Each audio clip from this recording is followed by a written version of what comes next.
Baik,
Bapak Ibu. Assalamualaikum warahmatullahi wabarakatuh. Selamat pagi.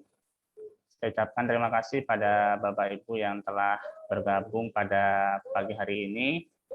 Sebelumnya, sambil cek sound, ini Bapak Ibu. Apakah suara saya jelas, Bapak Ibu? Jelas. Oh, jelas ya, jadi ada satu orang. Baik, bagaimana kabarnya Bapak Ibu pada pagi hari ini?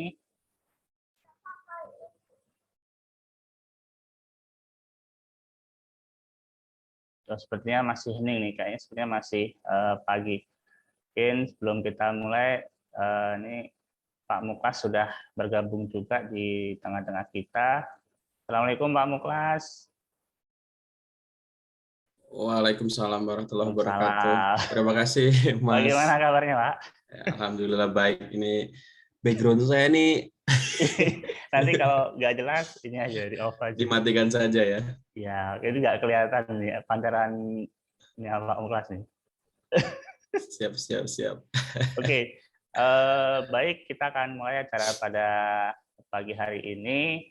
Mungkin bisa next slide, Mas Fahmi.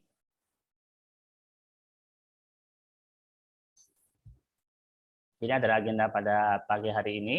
Kita akan nanti pembukaan, kemudian penyampaian materi kurang lebih sekitar 1,5 jam, kemudian nanti dilanjutkan dengan diskusi, dan terakhir buku bersama dan penutupan.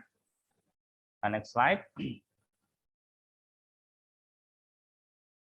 Kemudian ini Bapak Ibu, demi kelancaran acara, tata tertib terkait dengan webinar. Jadi yang pertama, peserta wajib menggunakan nama lengkap dan asal institusi. Ini kayaknya banyak mahasiswanya Mas Muklas nih, jadi masukkan. Jadi kayak ngajar kelas sendiri nih. Kemudian yang kedua, peserta diharapkan mematikan mic atau mute saat narasumber menyampaikan materi. Yang ketiga, peserta dimohon menghidupkan kamera selama webinar berlangsung, kecuali jika ada kendala. Tapi mungkin nanti ketika berjalan kita bisa off-kan, mungkin untuk kestabilan internet. Kemudian jika ada pertanyaan, silakan dituliskan di kolom chat, dan peserta menggunakan virtual background. Kemudian terakhir, diharapkan peserta dapat mengisi link presensi, baik itu nanti Bapak Ibu yang menghadiri maupun yang nanti ingin melakukan request terkait dengan sertifikat pada pagi hari ini, silahkan dapat mengisi link terakhir nanti. Next slide.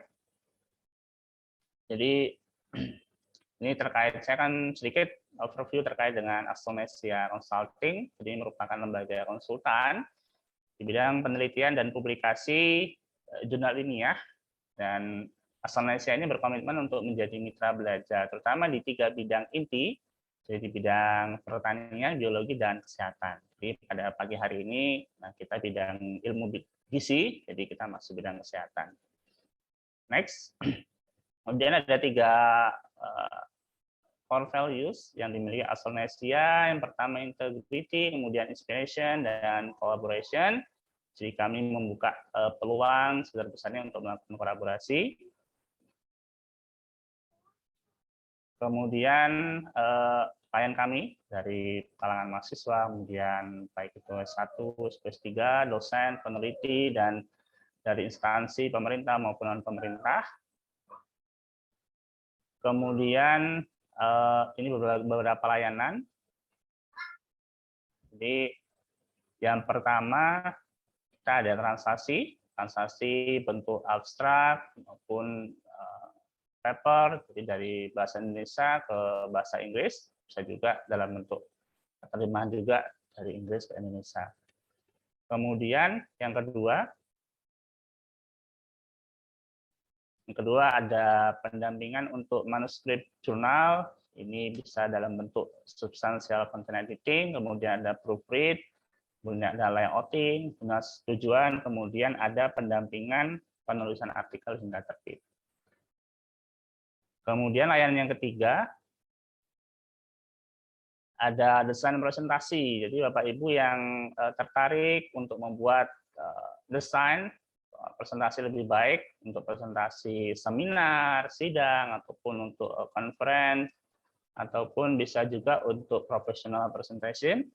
Jadi bisa juga menghubungi kami. Next. Kemudian kelas online tematik, salah satunya hari ini, dan termasuk layanan kelas privat dengan topik sesuai dengan keinginan atau request. Next.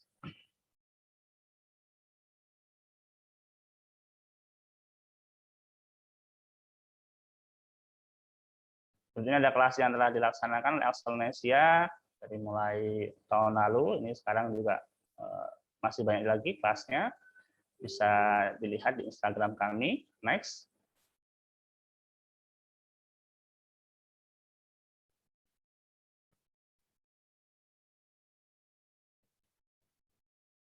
Kemudian ini terkait dengan online training, jadi dari BPTW Jawa Barat, kemudian dari LIPI, juga pernah mengundang kami dari BPP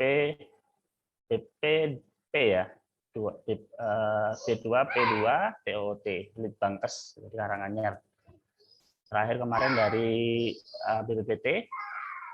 Next.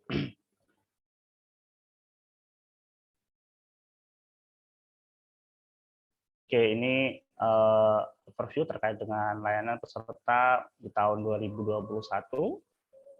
Next slide.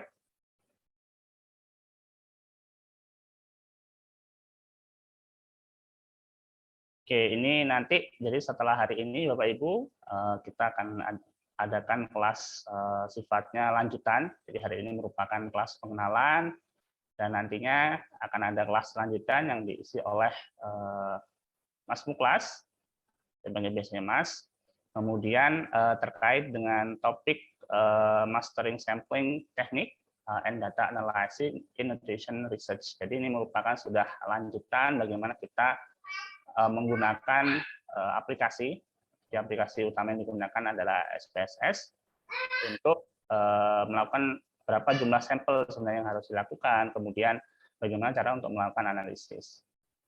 Kelas akan dilaksanakan 14 hingga 20 dan 21 Mei, jadi ada 2 sesi pertemuan. Ini adalah topik-topiknya pada 14 Mei, kemudian 21 Mei. Next. Silakan.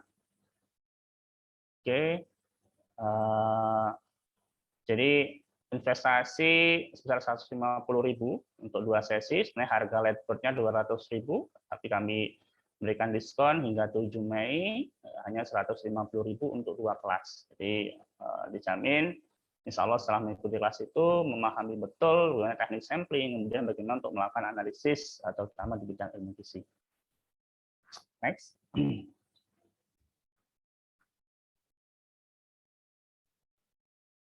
Oke, silakan jika ada pertanyaan bisa menghubungi kami, bisa melalui Instagram kami @excelnesia ataupun bisa juga kontak admin. Jadi silakan Bapak Ibu kita buka.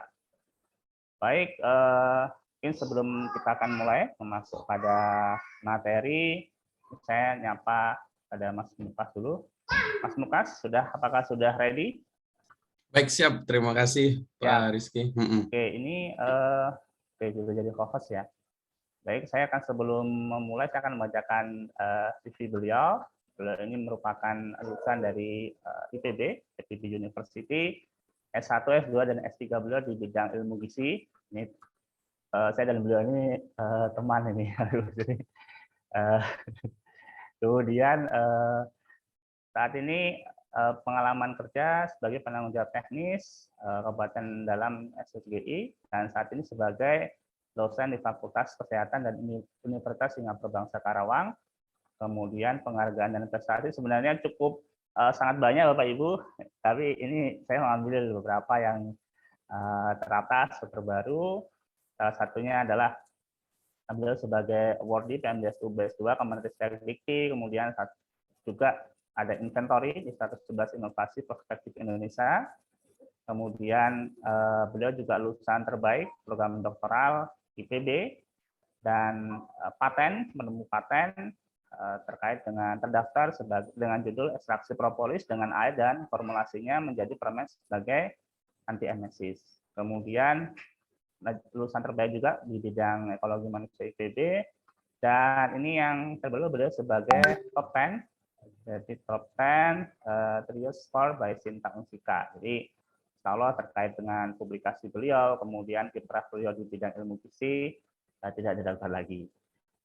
Kemudian next, beliau juga ini Bapak Ibu jika ingin cek publikasi beliau juga sebagai reviewer. Ini data yang terakhir tapi pasti nambah, saya yakin terkait dengan reviewer ini saya masih banyak, cuma ini belum terupdate. Mungkin nanti bisa diminta beliau terbaru.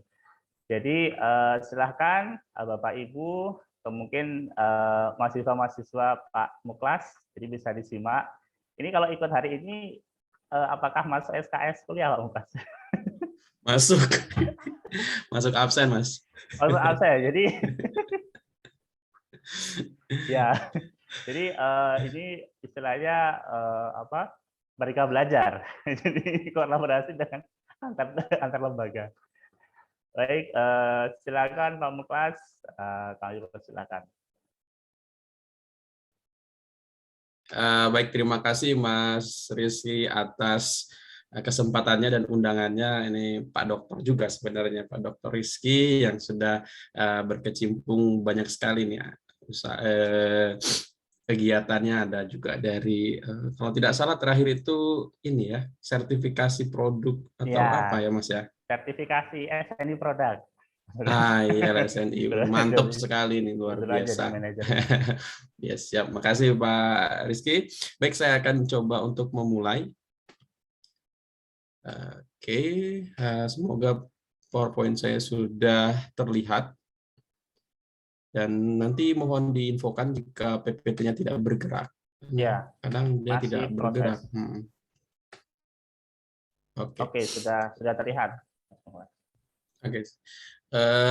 Jadi Mas Rizky ini punya Excelnesia ini IPB banget sebenarnya. Ada Agri, Bio, dan Health-nya. Jadi sangat cocok sekali ini. IPB banget pokoknya. Apalagi sekarang udah ada kedokteran nih. Nah iya makanya. Jadi sudah ada kedokteran, jadi tambah IPB banget. Oke, baik, terima kasih. Saya akan mulai presentasi pada hari ini. Jadi ini ya semacam introduction begitu ya, bagaimana kita memulai penelitian, terutama di bidang gizi. Sini juga ada mahasiswa-mahasiswa saya, jadi di mata kuliah metode penelitian sebagai pendalaman ya, ataupun sebagai penguat gitu tentang mata kuliah yang sudah diambil. Dan mungkin juga ada dari luar, banyak juga mungkin dari luar. Salam kenal semuanya, dan semoga hari ini saya memberikan materi yang cukup bermanfaat gitu untuk dapat menjadi bekal teman-teman dalam membuat sebuah penelitian, baik Bapak Ibu ataupun yang seusia gitu, ataupun adik-adik. Oke, tadi sudah disampaikan oleh Mas Rizky terkait dengan profil saya. Jadi saya saat ini adalah dosen di Universitas Singapura Bangsa Karawang. Dulunya adalah alumni dari IPB. Kemudian juga aktif di berbagai jurnal, baik di tingkat nasional maupun internasional. Kemudian juga seperti itu saja sih, mungkin bisa dicek saja di beberapa profil di internet juga sudah banyak yang menceritakan. Oke. Ketika kita berbicara tentang penelitian, kira-kira apa yang Anda pikirkan? Mungkin ada di sini dari peserta yang bisa bercerita kira-kira kalau dengar penelitian itu apa sih yang ada di benaknya gitu. Apakah lagu Tulus begitu atau apa? Apa kira-kira? Ada yang bisa memberikan cerita kira-kira apa sih kalau dengar penelitian itu apa? Pusing atau skripsi atau apa? Saya coba panggil ya. Nah, ini ada Mbak Evi Fitria yang dari Kalimantan ini. Mbak Evi. Halo Mbak Evi, apa kabar? Halo, baik. Nah, terima kasih. Halo, Mbak Kak Evi gimana Muka. Mbak Evi kira? Iya, bagaimana kabarnya? Baik, alhamdulillah. Oke, Mbak Evi, kalau mendengar kata penelitian, kira-kira menurut Mbak Evi apa dalam benaknya kira-kira? Penelitian atau riset merupakan suatu proses investigasi atau identifikasi terhadap suatu problem atau masalah yang ingin dilakukan. Yang Oke. mana output hasil akhirnya merupakan tujuan yang diinginkan. Mungkin itu saja. Oke, ya betul ya, tepat sekali. Jadi kita ketika mendengar penelitian itu ya kita base-nya adalah problem gitu atau research questions, jadi masalah. Nah, kemudian kita lakukan investigasi untuk mendapatkan tujuan yang ingin kita capai. Jadi udah clear sekali dari Mbak Evi menyampaikannya. Oke, ya. Jadi ini adalah outline dari apa yang ingin saya sampaikan, itu hanya sebagai preface saja. Lainnya adalah kita akan pertama memberikan tentang langkah-langkah dasar penelitian, kemudian kerangka pikir permasalahan gizi sebagai dasar dari teman-teman jika ingin penelitian gizi itu jangan lupa kerangka pikir ini itu sebagai acuan. Kemudian kita akan melihat bagaimana tren penelitian di bidang gizi di tahun 2022 ini kemana sih arahnya. Dan terakhir adalah kita akan melihat bagaimana desain-desain penelitian di bidang gizi. Oke, kita akan mulai dengan apa dulu sebenarnya penelitian. Tadi sudah disampaikan oleh Mbak Evi dengan cukup baik terkait dengan penelitian itu adalah sebuah kegiatan investigasi dari research problem, kemudian kita ingin lakukan identifikasi segala macam hingga mendapatkan tujuan. Jadi pada prinsipnya begitu. Jadi research adalah sebuah kegiatan yang kita lakukan untuk menemukan, untuk menginterpretasikan, untuk atau merevisi dari sebuah pengetahuan yang sudah ada. Kemudian, tetapi apakah penelitian itu harus berdasarkan scientific method, gitu ya? Jadi sebenarnya kalau kita runut ke belakang, penelitian itu sebenarnya ada yang berdasarkan scientific method, ada yang tidak berdasarkan scientific method. Artinya apa? Jika kita melakukan penelitian yang mungkin kita sebagai akademisi umumnya melakukan penelitian itu dengan scientific method. Nah, tetapi sebenarnya penelitian juga dilakukan dengan non-scientific method gitu ya. Jadi kita lakukan penelitian dengan mencari tahu saja tanpa ada sebuah langkah-langkah yang dapat dipertanggungjawabkan. Tapi tentunya hasil dari penelitian dari non-scientific method itu relatif tidak bisa tidak kuat begitu bukti ilmiahnya, sehingga makin ke sini orang mulai menggunakan istilah penelitian sebagai sebuah investigasi dalam bidang saintifik begitu. Jadi kalau sekarang ini sudah mengarahnya adalah ke arah scientific method gitu ya. Jadi tapi kita harus tahu juga bahwa penelitian itu juga ada non scientific methodnya, meskipun semakin ke sini orang mulai meyakini atau orang sudah mulai menggunakan istilah penelitian itu sebagai sebuah investigasi dengan scientific method. Ya, jadi metode ilmiah itu dibutuhkan agar penelitian kita lakukan itu sesuai ya. Jadi kita bisa dapatkan dengan hasil yang ilmiah. Oke ya. Tetapi sekali lagi kita harus perhatikan bahwa penelitian itu tidak hanya menemukan hal yang baru ya, tidak harus discovery, tetapi juga bisa menghasilkan interpretasi, bisa juga merevisi begitu. Jadi penelitian itu kita nggak harus benar-benar menemukan sebuah yang baru, novelty ya. Mungkin untuk program doktor pun novelty itu sebenarnya masih relatif kadang ya. Jadi hal baru di sini pun masih bisa saja sudah ada, tapi mungkin ada perbedaan-perbedaan. Jadi kita nggak harus selalu menemukan yang baru, kita mengkonfirmasi atau merevisi ataupun menginterpretasikan fenomena pun itu bisa kita anggap sebagai penelitian. Oke. Tadi saya sampaikan bahwa penelitian itu pada prinsipnya sebenarnya ada juga yang non-scientific method, tapi makin ke sini orang semakin sepakat bahwa penelitian itu lebih mengarah ke scientific method. Nah, scientific method itu apa? Jadi scientific method itu ada sebuah tahapan dalam penelitiannya. Jadi tidak hanya ujuk-ujuk begitu. Ketika ada penelitian kita langsung ujuk-ujuk mau membuat penelitian dan kita ingin jadi tidak. Jadi dia terencana. Dimulai dari formulate questions, kemudian jadi kita tadi disampaikan ada masalah dulu di awal.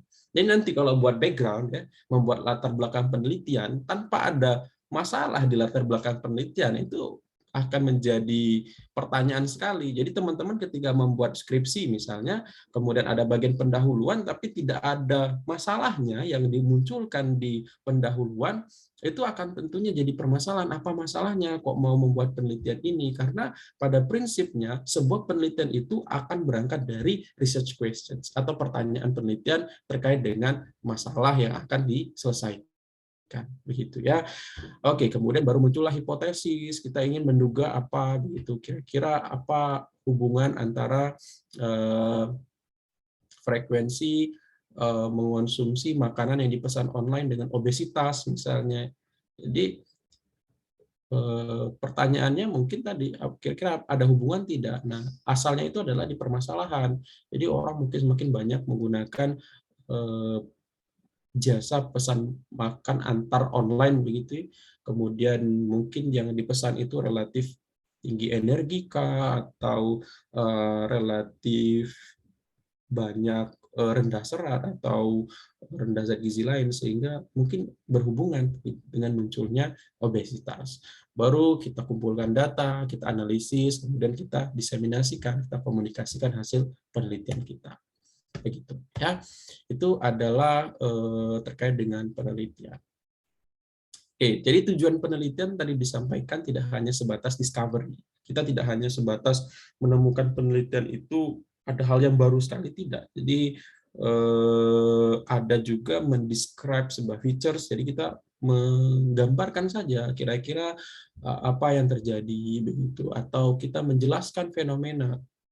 Kok misalnya ada sebuah fenomena di sebuah daerah mereka mengonsumsi garam beriodium, tetapi kenapa mereka banyak yang gondok begitu?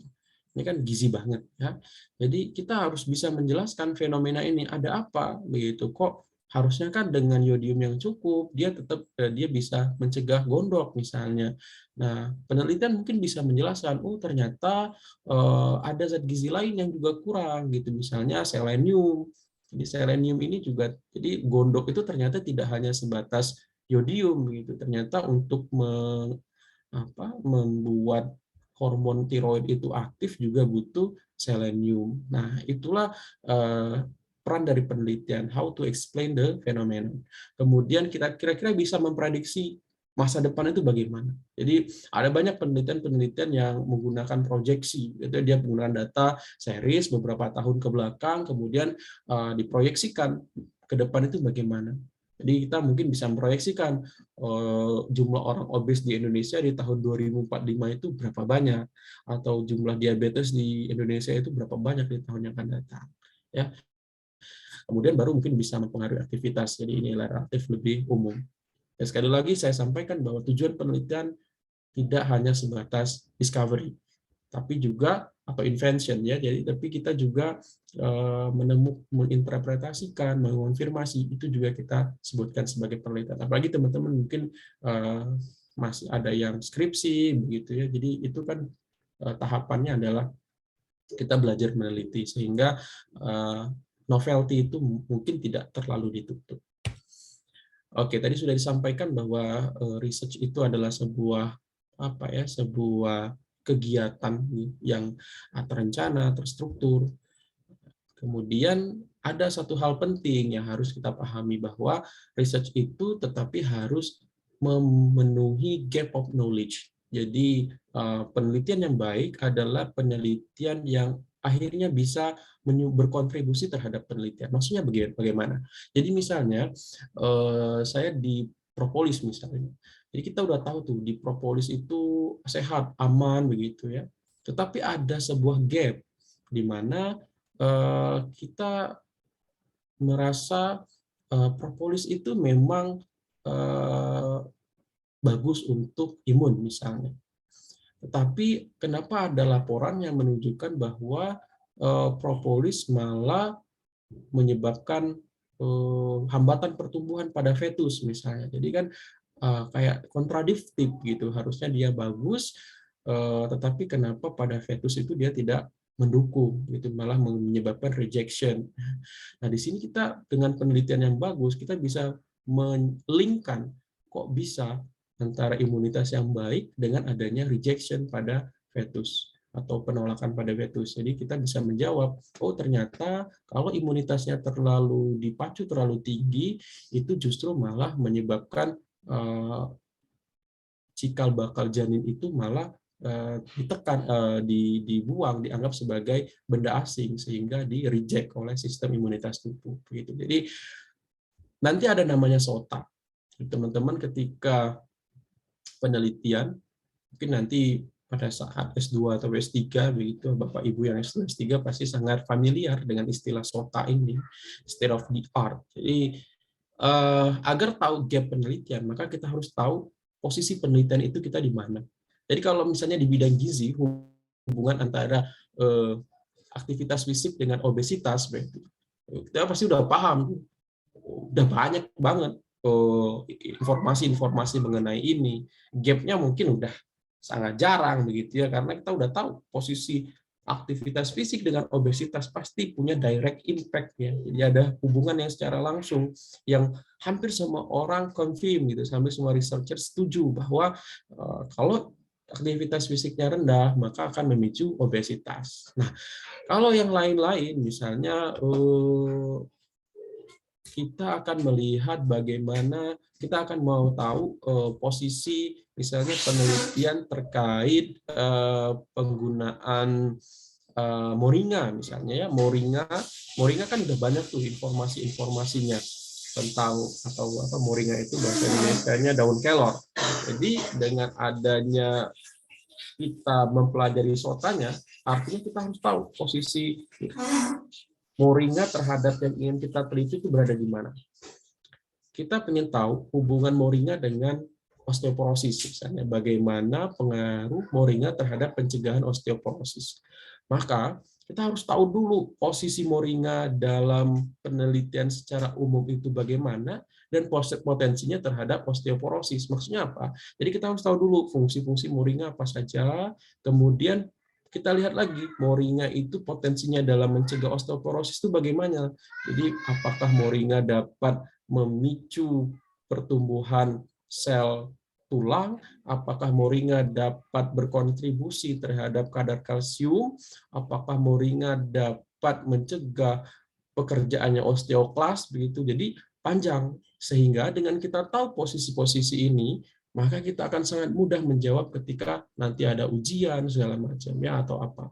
Nah, dengan adanya state of the art ini, kalau teman-teman sudah tahu, maka teman-teman bisa mengukur jurnal saya ini nanti bakalan masuknya di mana.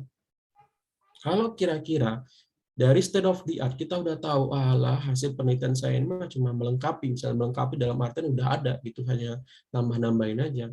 Maka jangan ya boleh saja sih PD misalnya kita mau ke Q1 langsung, tapi itu akan sangat berat ya. Jadi ketika sudah tahu state of the art kita ataupun posisi penelitian kita ini tidak begitu tidak begitu beda, itu artinya tidak begitu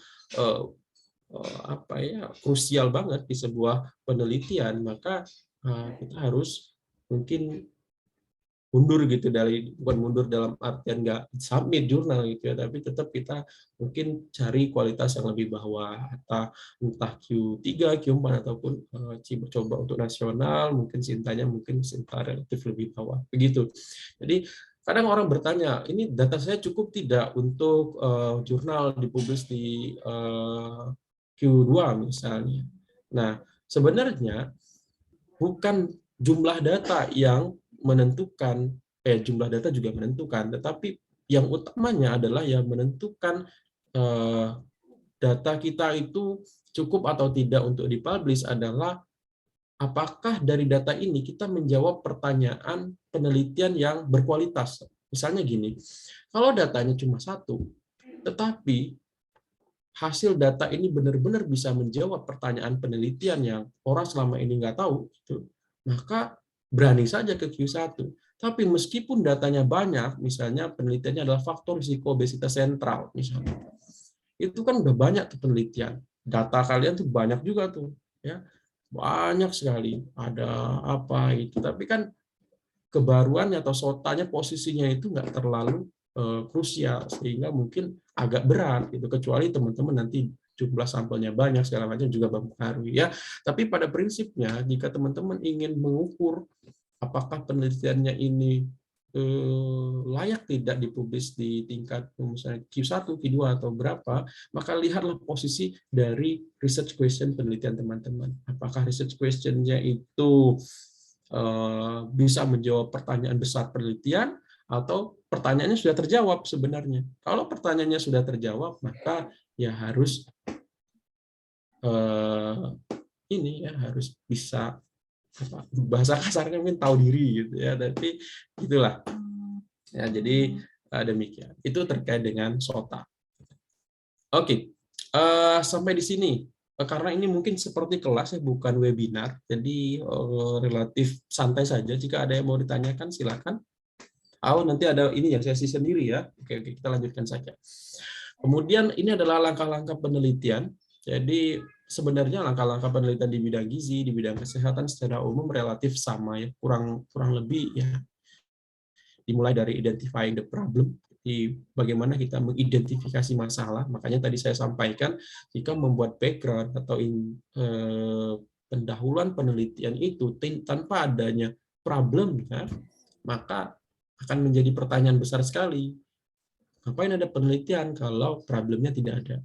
Jadi problemnya bentuknya bagaimana sih Pak? Ya, problemnya itu banyak sebenarnya. Kita bisa menggunakan data prevalensi untuk menunjukkan magnification dari problem. Oke, jadi besaran masalahnya itu kita bisa lihat dari misalnya dengan prevalensi. Jadi misalnya hipertensi kah, obesitas kah, diabetes kah, kemudian ataukah stunting kah, atau wasting kah. Nah, itu harus tested dengan baik di pendahuluan. Jadi di latar belakang itu harus clear sekali. Misalnya teman-teman berbicara tentang pengembangan produk untuk anti hipertensi misalnya, maka di pendahuluan itu harus clear sekali bagaimana permasalahan hipertensi sehingga teman-teman ingin membuat produk. Jadi diceritakan prevalensi hipertensi semakin meningkat, misalnya setiap tahunnya hasil riskesdas, hasil ini menunjukkan sekian-sekian orang mengalami hipertensi, dan hipertensi adalah penyebab utama munculnya berbagai penyakit degeneratif. Nah, jadi itu kalau nanti nah itu jadi harus clear sekali problem dari penelitiannya.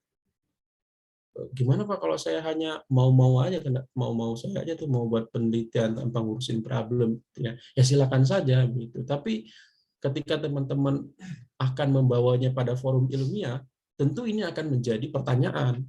Jadi kalau memang teman membuat penelitian semau-mau teman-teman saja, ya saya nggak mau ada masalah, saya mau buat ini gitu pokoknya, ya silakan. Tetapi jika teman-teman membawanya pada sebuah forum ilmiah, tentu orang akan menanyakan, kenapa penelitiannya ini? Kenapa ini? Itu teman-teman harus bisa menjawab. Ya, itu. Kemudian baru reviewing literatur. Makanya di bab 2 itu adalah tinjauan pustaka. Jadi nanti teman-teman kalau lihat jurnal nggak ada kok, jarang ya ada tinjauan pustakanya. Ya, tinjauan pustakanya itu ya di proposalnya mungkin sudah ada. Jadi tetap meskipun di jurnal itu tidak, di artikel itu mungkin tidak ada tinjauan pustakanya, sebenarnya mereka sudah melakukan reviewing literature gitu. Jadi sudah melakukan review literatur untuk melihat apa? Untuk melihat posisi penelitiannya. Jadi dia ada di mana sih posisinya? Metode yang dipakai apa saja sih? Kemudian penelitian terdahulu bagaimana sih? Jadi melakukan review literatur itu bukan hanya menceritakan tentang teori ya, bukan hanya berbicara tentang definisi, bukan hanya sebatas basic knowledge-nya gitu, tetapi juga menceritakan penelitian terbaru. Jadi banyak sekali saya melihat tinjauan pustaka itu hanya sebatas teori dasar. Misalnya hubungan pengetahuan gizi dengan perilaku pemberian MPASI pada balita misalnya. Yang ada di tinjauan pustaka itu rata-rata kebanyakan itu kayak arti MPASI, tujuan pemberian MPASI, apa itu pengetahuan. Jadi hanya itu yang disampaikan. Padahal harusnya di literatur review itu teman-teman juga harus menjelaskan tentang penelitian terbaru, begitu bagaimana pemberian MPASI yang ada saat ini, bagaimana hubungan pengetahuan dengan pemberian MPASI, bagaimana linknya, kok bisa pengetahuan itu bisa mempengaruhi perilaku MPASI, begitu. Jadi bercerita tidak hanya sebatas dasar teori, tetapi juga linknya, mekanismenya, kemudian recent knowledge-nya itu juga akan disampaikan di literatur review. Itu. Jadi itu adalah tinjauan pustaka yang baik. Oke, kemudian setelah teman-teman mendapatkan review sudah selesai, semua literatur review-nya sudah dapat, akhirnya bagaimana sih bisa mengetahui kalau tinjauan pustaka kita itu sudah oke? Ya tadi, kita udah paham penelitian terdahulunya apa. Kalau ditanya, memang sebelumnya bagaimana penelitiannya, kita bisa jawab. Kemudian hubungannya itu, linknya itu bagaimana, mekanismenya kok bisa pengetahuan mempengaruhi perilaku itu, kita udah bisa jawab. Apakah pakai teori perilaku, apakah teori apa, yang kita bisa cerita, oh kalau pengetahuannya bagus, maka orang akan memiliki sikap yang baik, misalnya dengan MPASI. Dengan sikap yang baik, awareness-nya akan baik pula, sehingga dia akan lebih peduli, perhatian terhadap MPASI anaknya. Hal ini akan mendorong motivasinya mungkin untuk memberikan makanan yang baik bagi anaknya. Begitu, jadi teman-teman akan memahami. Tidak hanya sebatas apa definisi ini, ya. Oke. Kemudian kita lanjutkan dengan setelah tahu posisi-posisi tadi, mulailah kita menyusun research question. Jadi kita udah tahu, oh kenapa, misalnya apa hubungannya, apa pengaruhnya, itu kemudian tujuan. Jadi research questions sama objectives ini harusnya ini ya link, itu harusnya selaras. Baru nanti dihipotesiskan. Jadi mereka semua satu link. Jadi kalau research questions rumusan masalahnya adalah salah satunya misalnya bagaimana hubungan pengetahuan gizi dengan perilaku MPASI, maka di objektifnya harus juga ada mengidentifikasi atau menganalisis hubungan pengetahuan gizi dengan perilaku pemberian MPASI. Dan di hipotesis juga nyambung juga. Ada hubungan pengetahuan dengan perilaku pemberian MPASI. Jadi semua link antara perumusan masalah, objektif, sama hipotesis. Ya, itu. Kemudian baru menentukan desainnya. Jadi desain penelitian itu beda dengan metode ya. Jadi nanti kita akan jelaskan. Jadi ada desain, ada metode. Nah, desain ini adalah overall structure of study. Jadi struktur umum dari penelitian itu tentang semuanya. Gitu ya. Apakah datanya mau diambil kapan, kemudian metodenya bagaimana. Ini tergantung pada desainnya. Dan desain ini juga tidak hanya sebatas tidak hanya sebatas pertimbangannya adalah data yang akan digunakan, tetapi juga terkait dengan budget, operasional, dan segala macam. Kemudian menentukan sampel size, sampel design, kemudian akhirnya mengumpulkan data, baru analisis data, interpretasi, kemudian membuat report. Jadi ini adalah sebuah siklus. Jadi kalau sudah ada report, pasti akan ada identifying problem lagi. Jadi dari hasil itu, maka teman-teman akan muncul pertanyaan baru yang biasanya diletakkannya di saran. Ya, jadi setelah hasilnya ada, kemudian ada sebuah, teman-teman kalau udah dapat hasilnya, bakal ada keterbatasan kah? Ada teman-teman menemukan hal baru yang perlu untuk diuji lanjutan begitu. Nah, biasanya ini diletakkan di suggestion atau di saran. Jadi penelitian ke depannya harusnya bagaimana. Sehingga akan muncul lagi identifying the problem. Makanya dalam penelitian itu ada namanya unended question. Jadi sebuah pertanyaan yang tidak akan selesai-selesai. Karena dia berupa siklus. Menemukan hasil yang baru akan mengeluarkanlah pertanyaan baru. Itu secara umum langkah-langkah penelitian. Oke, kita lanjutkan.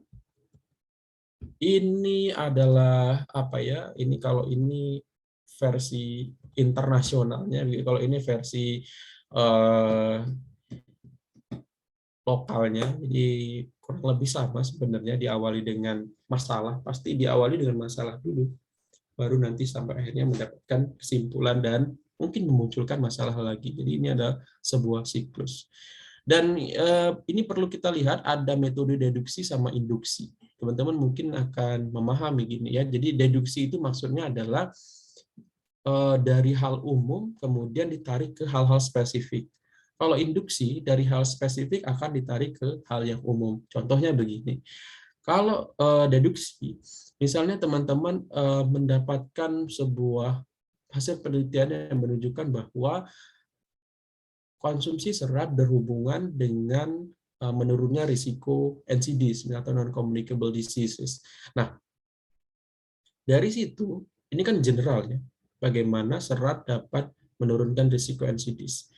Teman-teman coba tarik spesifik ke special case, misalnya bagaimana serat dalam menekan atau memperbaiki kontrol glukosa darah. Jadi kalau deduksi dia dari umum ditarik ke hal spesifik.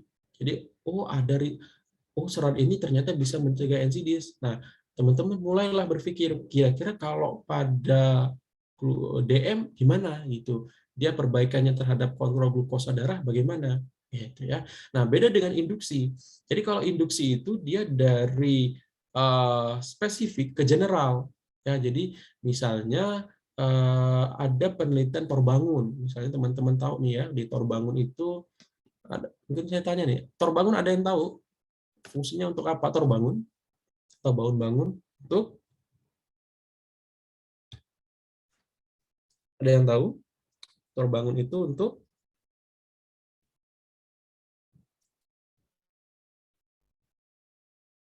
booster ASI nih. Terima kasih Pak Adi Iskandar ya. Jadi untuk meningkatkan produksi ASI. Nah, ini kan awalnya dia berasal dari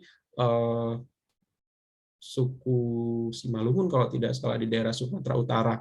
Nah, itu kan dari spesifik kemudian dibawa ke kira-kira berlaku tidak untuk nasional gitu. Berlaku tidak untuk semua orang. Nah, itulah perbedaan antara induksi dan deduksi. Ya, kurang lebih demikian. Jadi dalam penelitian itu kita ada namanya deduksi, ada induksi. Deduksi kita punya lihat fenomena umum, kita tarik ke kira-kira kalau ke bagian ini bisa nggak, gitu ya. Seperti tadi propolis untuk imunitas misalnya. Tapi kita coba tarik lagi spesifik.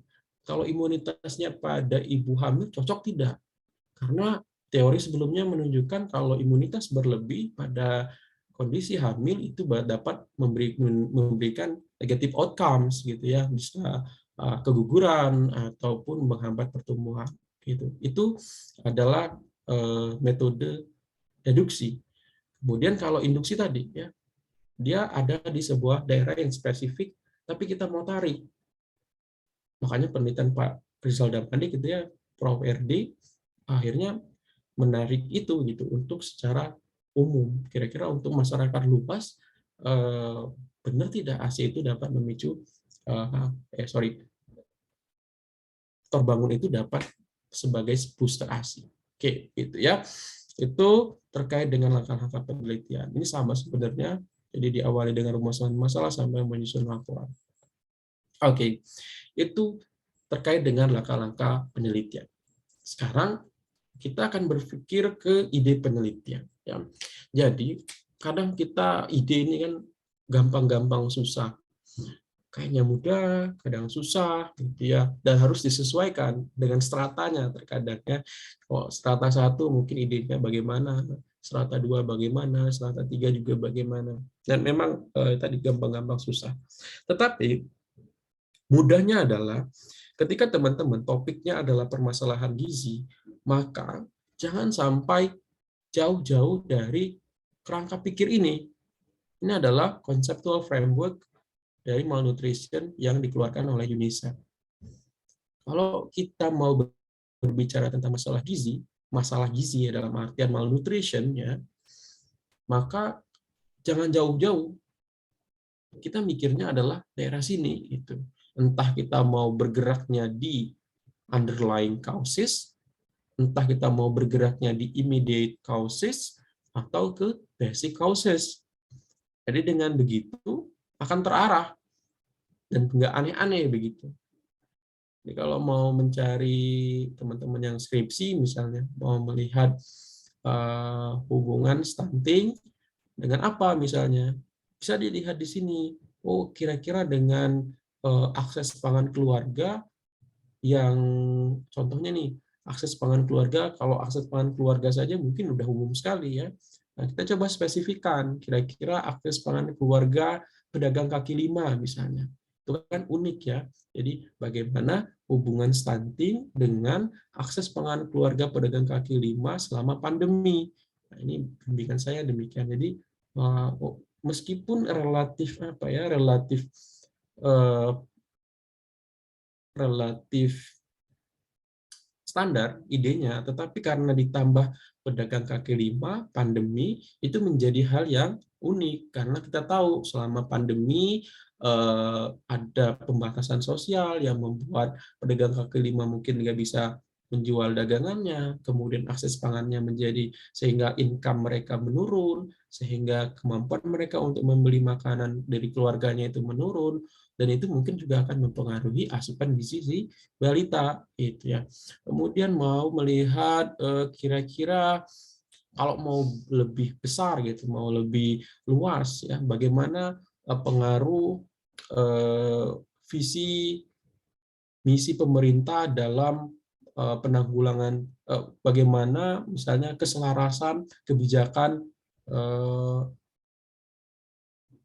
tentang stunting dengan penurunan angka stunting. Jadi teman-teman menyelaraskan dari pusat, kemudian provinsi, daerah diselaraskan, cari kebijakan-kebijakan, kemudian nanti dihubungkan dengan kondisi prevalensi stunting di sebuah daerah. Nanti dibanding-bandingkan tuh antar daerah. Nah, itu juga bisa menjadi, itu di bagian basic cause-nya. Kita melihat bagaimana political changes itu akan mempengaruhi masalah gizi.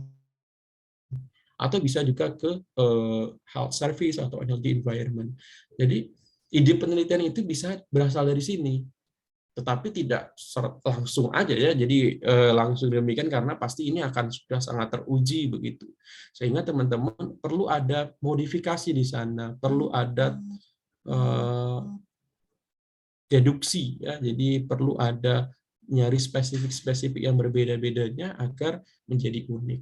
Jadi kalau bingung, maka conceptual framework ini jangan bisa digunakan. Oke.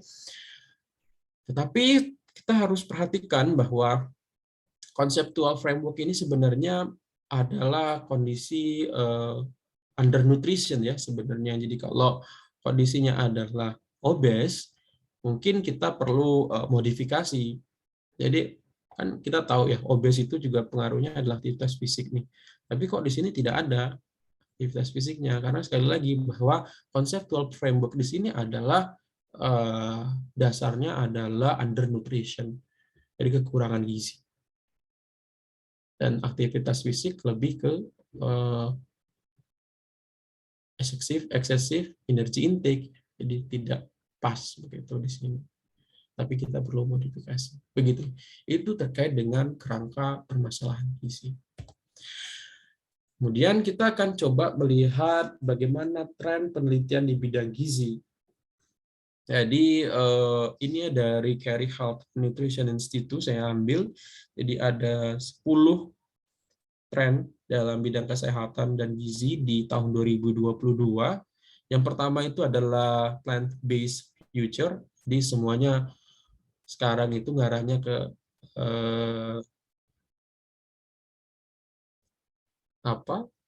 pangan yang berdasarkan tumbuhan, ya, berasal dari tumbuhan, karena dianggap apalagi dengan kondisi sekarang ya semuanya tinggi energi, tinggi lemak, dan rendah serat, sehingga diyakini dengan plant-based future ini bisa menanggulangi kayak diabetes, obesitas, dan segala macam. Jadi plant-based future itu adalah salah satu tren, dan teman-teman mungkin bisa menggunakan ini sebagai ide. Kemudian ada botanical boom. Ya, botanical boom ini maksudnya adalah banyak dia lebih mengarah ke nutraceutical. Jadi teman-teman kita harus paham juga bahwa gizi itu sekarang sudah mulai luas. Jadi tidak hanya sebatas whole food, ya, tetapi juga lebih ada yang sudah mengarah ke ekstraksinya. Jadi misalnya ekstrak dari buah mangga, ekstrak dari sayur-sayuran tertentu yang karena dia diekstrak, maka konsentrasi zat aktifnya tentu akan semakin lebih tinggi, yang bisa membuat efeknya mungkin lebih tinggi. Jadi sekarang itu botanical boom dalam artian pangan-pangan fungsional ataupun nutraceutical itu sudah mulai sudah semakin sudah lama sebenarnya, ya, tapi masih menjadi tren gitu. Kemudian mood, cognition, and sleep. Jadi bagaimana hubungan gizi dengan mood, dengan mental health gitu, ya. Apalagi sekarang awareness terhadap mental health ini makin banyak orang berbicara tentang mental health, sehingga bagaimana pengaruh food dengan mood, dengan psychological condition itu semakin diperhatikan. Kemudian microbiome beyond digestive health, maksudnya adalah makrobiom, jadi kondisi mikrobiota usus kita itu tidak hanya sebatas digestive health, jadi tidak hanya sebatas kesehatan pencernaan, tetapi sekarang orang mulai berpikir bahwa makrobiom itu juga berpengaruh terhadap overall health. Jadi dia juga mempengaruhi kesehatan secara keseluruhan, mencegah degenerative disease dan segala macam. Kemudian sekarang juga lebih menyuarakan positif body weight management, jadi bagaimana kita mengatur berat badan tubuh itu dengan cara yang lebih positif. Jadi tidak restriksinya tidak banyak, jadi lebih enjoyable. Jadi bagaimana mengembangkan sebuah weight management tanpa harus menyiksa si responden begitu. Kemudian nutrition accountability amplified, jadi industri-industri pangan yang melabelkan pangannya sehat, kemudian transparansi dalam komposisi zat gizi itu semakin meningkat. Orang mulai memperhatikan sekali label pangan ini mana yang misalnya kalau tidak salah ada semacam warna gitu, ada yang hijau, merah, itu menandakan oh ini sehat, ini tidak sehat, dan sebagainya, sudah mulai banyak dilirik. Kemudian tentu immune health dengan kondisi pandemi saat ini, penelitian-penelitian di bidang imunitas itu semakin meningkat. Kemudian personalized nutrition masih menjadi tren. Kemudian technology and future food, terutama dalam bidang fermentasi, juga semakin banyak diminati. Jadi makanan-makanan fermentasi itu kita tahu ya dia tinggi prebiotik dan tinggi probiotik juga. Kemudian kalau katanya itu relatif ramah lingkungan, jadi emisi karbonnya relatif lebih rendah sehingga lebih sustainable begitu. Tapi pertanyaannya apakah signifikan itu, ya, nanti menjadi diskusi. Kemudian yang terakhir itu adalah active aging, bagaimana meskipun sudah lansia tapi tetap harus aktif. inilah ada tren-tren penelitian di tahun 2022. Jadi teman-teman bisa menggunakan ini sebagai ide, kira-kira mau plant-based future gitu, bagaimana vegetarian dengan yang paling umum misalnya vegetarian dengan anemia, atau teman-teman bisa menjelaskan bagaimana coping orang-orang yang vegetarian tetapi dia tidak anemia. Kalau vegetarian dengan anemia mungkin hubungan vegetarian dengan anemia mungkin sudah banyak begitu, tetapi kalau teman-teman menceritakan bagaimana coping strategi orang-orang yang vegetarian tapi tidak anemia, itu akan sangat menarik. Maksud coping strategi itu adalah bagaimana sih dia bisa menghindari anemia meskipun dia seorang vegetarian. Jadi teman-teman mungkin bisa mengambil orang-orang non anemia tapi vegetarian dan bisa dilihat kira-kira apa sih yang membuat dia bisa tidak anemia. Kemudian bisa juga dengan penelitian-penelitian ekstrak-ekstrak buah, sayur itu sangat ini sekali ya di farmasi, dan juga gizi juga sangat menarik. Kemudian bagaimana hubungan gizi dengan mental health itu juga semakin dilihat. Jadi penelitian terbaru itu kalau tidak salah, kecemasan ibu itu mempengaruhi stunting, yaitu ya bagaimana kecemasan ibu itu bisa menyebabkan anaknya stunting. Jadi menarik begitu bagaimana bidang psikologi itu juga mempengaruhi di bidang gizi. Kemudian mikrobiom, tadi positif tadi mungkin teman-teman akan mengeluarkan sebuah strategi yang bisa menurunkan berat badan tanpa harus restriksi yang banyak, bisa juga. Atau penelitian-penelitian immune health ini juga masih menjadi tren dan lain-lain. Ya, baru kita akan melihat ke desain-desain yang akan dilakukan.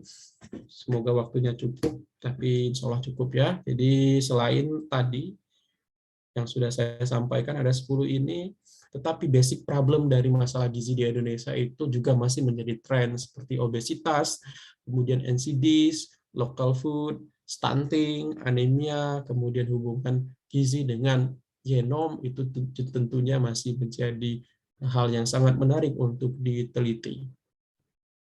Oke, setelah kita tahu ide penelitian, langkah-langkah, sekarang kita juga harus paham bahwa sumber penelitian itu kan datanya itu tidak harus kita beneran mengambil ya. Jadi ada yang primary dan secondary.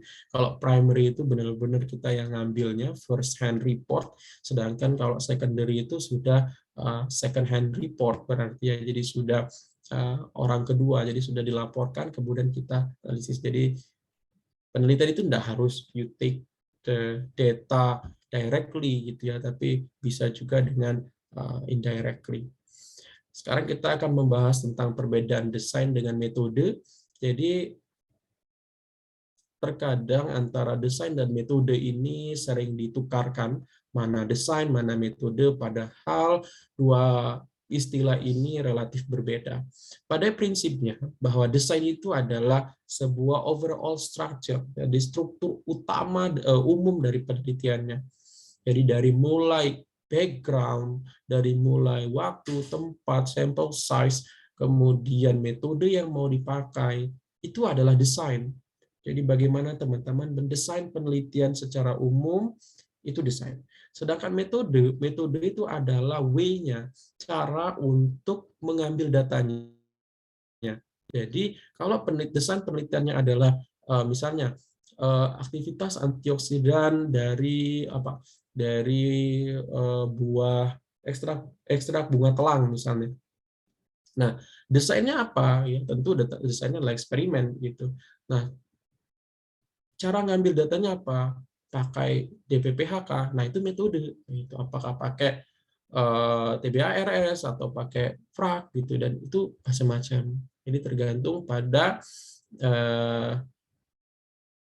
masing-masing variabel yang akan diukur, dan itu adalah metode. Jadi desain itu adalah gambaran umum penelitian, sedangkan metode adalah sebuah teknik yang digunakan untuk mengumpulkan data. Dan metode itu beda-beda tergantung pada variabelnya. Metode mengambil data status gizi misalnya, metode mengambil data pola makan itu metode, sedangkan desain itu overall-nya. Oke, ya, begitu itu bedanya. Desain penelitian di bidang gizi kita lebih mengarah ke analytical study, jadi ada penelitian pada yang lain begitu ya, observational study. Nah, tetapi observasional di sini sebenarnya yang kita maksud adalah analytical study. Jadi dalam bidang gizi itu secara umum kita tahu ya ada dua desain utama, satu yang observasional, satu yang eksperimental. Dan tentunya yang paling banyak digunakan itu adalah observasional. Observasional ini ada cohort, case control, cross-sectional, longitudinal. Sedangkan eksperimental itu ada yang benar-benar ada kontrolnya, ada tidak ada kontrolnya. Yang kontrolnya itu ada yang di random, atau kita sebut dengan randomized control trial, atau yang non-randomized control trial. Oke, kita awali dengan observational study.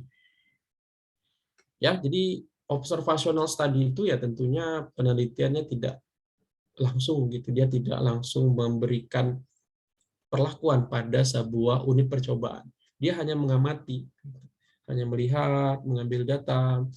Bukan berarti dia tidak menyentuh sama sekali ya, cross-sectional walaupun dia mengamati tetap dia mengambil datanya dengan langsung ke responden, begitu menanyakan, mengukur. Jadi observasional di sini adalah dia melakukan pengamatan tetapi tidak membuat sebuah perubahan. Dalam artian dia tidak mengatur unit percobaannya itu nggak diutak-atik. Dia hanya mengambil data kemudian dianalisis begitu. Jadi tidak ada perlakuan di sana. Kemudian biasanya menghasilkan hipotesis. Jadi observasional itu hanya memunculkan hipotesis baru. Kemudian perlu data yang besar, kemudian dan dia harus mengontrol faktor-faktor lain yang mungkin bisa menjadi perancu atau confounding factor gitu. Sedangkan kalau eksperimental itu dia ada perlakuan dan dia bisa mengontrol lingkungan percobaannya. Sedangkan observasional dia sulit sehingga dia perlu adjustment ketika nanti analisis. Oke, kita akan lihat satu persatu dimulai dari cross-sectional study. Jadi cross-sectional ini adalah desain yang paling umum dilakukan di bidang gizi. Jadi teman-teman kebanyakan pasti kalau lihat skripsi gitu ya, terus jurnal-jurnal di tingkat nasional pun internasional kebanyakan adalah cross-sectional study karena memang relatif waktunya singkat, kemudian biayanya mungkin relatif murah. Nah, kita kenal juga dengan potong lintang. Tujuannya adalah, nah ini yang harus kita perhatikan teman-teman. Jadi penelitian cross-sectional pada prinsipnya adalah penelitian yang ingin melihat data prevalensi atau rataan umum. Jadi memang pada prinsipnya data yang diperoleh dari cross-sectional adalah data prevalensi. Sehingga, apa implikasinya? Sehingga, kalau ingin melihat hubungan sebab akibat, apalagi sebuah hubungan, maka cross-sectional lemah desain ini. Bukan berarti tidak bisa, dia bisa, tetapi lemah untuk melihat hubungan sebab akibat. Ya, jadi perlu dipahami bahwa tujuan utama dari cross-sectional design adalah melihat prevalensi. Artinya apa? Kalau mau melihat hubungan, sebenarnya ada kelemahan. Ya, jadi yang utama dilihat di sini adalah prevalensi. Tapi bukan berarti tidak boleh. Boleh saja. Tapi kita harus akui bahwa lemah sekali kalau ingin melihat hubungan dengan menggunakan cross-sectional design. Kemudian karena dia ingin melihat prevalensi, maka biasanya membutuhkan sampel yang besar dan harus ada randomisasi. Jadi kalau cross-sectional pakai purposive, cross-sectional pakai accidental, boleh saja sebenarnya, tetapi data yang dihasilkan lemah. Ya, makanya kalau studi-studi besar seperti Riskesdas, SSGI ada randomisasi. Dan tujuan akhirnya apa? Kayak semacam SSGI kan cross-sectional. Mungkin ada yang teman-teman pernah ikut studi status gizi Indonesia, itu desainnya adalah cross-sectional. Ujungnya apa? Ujungnya prevalensi stunting. Gitu. Karena memang pada prinsipnya cross-sectional design itu adalah untuk melihat prevalensi. Boleh melihat hubungan sebab akibat, boleh saja, tapi relatif lemah. Itu yang harus dipahami. Bukan tidak boleh ya. Kemudian penelitiannya diambil pada satu waktu. Nah, desain ini juga akan menentukan sampel size yang akan digunakan. Jadi nanti mungkin di pertemuan selanjutnya kita akan lebih bahas tentang sampel size. Jadi bukan berarti ketika mengambil desain cross-seksional kemudian populasi tidak diketahui sehingga langsung Slovin gitu ya. Jadi akan menjadi pertanyaan ya, apakah Slovin itu bagaimana? Nanti akan kita bahas di pertemuan selanjutnya kalau yang ikut. Oke ya.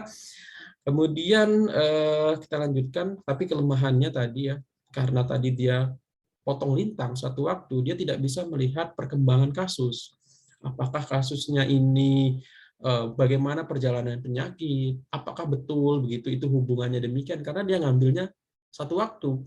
Jadi kalau dianalisis misalnya hubungan antara tiang listrik dengan kejadian obesitas misalnya, ya bisa saja ada hubungan gitu kalau ngambilnya adalah satu waktu. Hubungan antara berat badan dengan tinggi badan misalnya, ya ada saja mungkin gitu ya.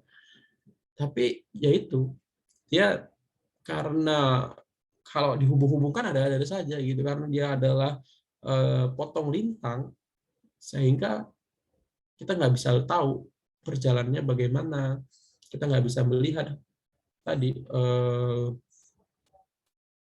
untuk melihat hubungan sebab akibat itu agak relatif rendah.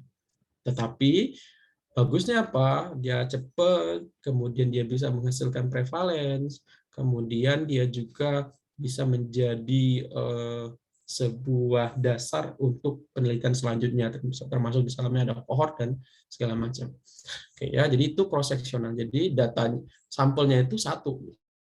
Sedangkan nanti kalau kita case control, nanti sampelnya dibagi dua, ada case, ada control. Nah, case control ini relatif lebih mampu melihat hubungan risiko gitu. Tapi apakah cross sectional bisa untuk risiko? Bisa ya. Jadi jangan sampai nanti gara-gara nggak bisa tadi sampaikan lemah itu hubungannya di cross sectional, pada saat nanti ada melihat temannya atau teman-teman sendiri nggak mau gitu menghubungkan, mencari hubungan begitu di hasil penelitiannya, enggak juga, boleh-boleh saja gitu ya.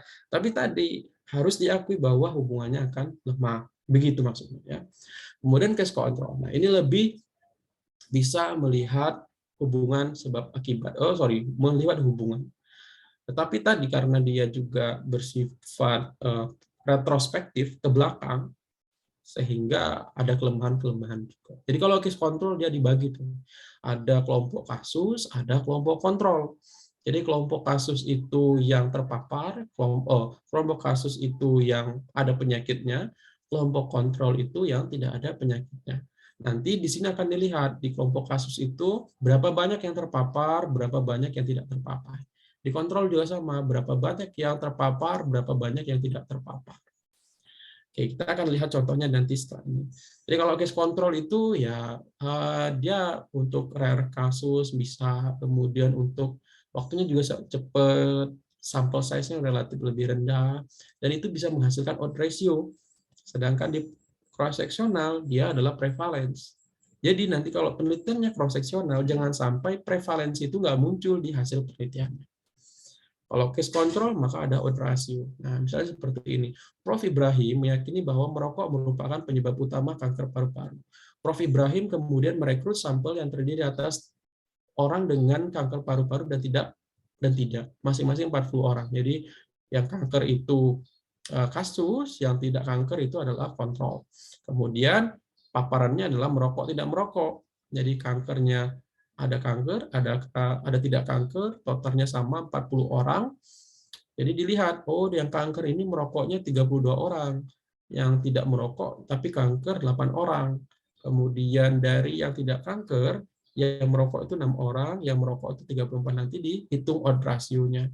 Jadi dari sini teman-teman mungkin ada yang sudah belajar EPID, segala macam sudah paham ya, tinggal dikalikan saja AD dibagi BC sehingga OR-nya didapat 22,67. Artinya merokok dapat meningkatkan risiko kanker sebesar 22,67 kali lebih tinggi daripada yang tidak merokok. Itu.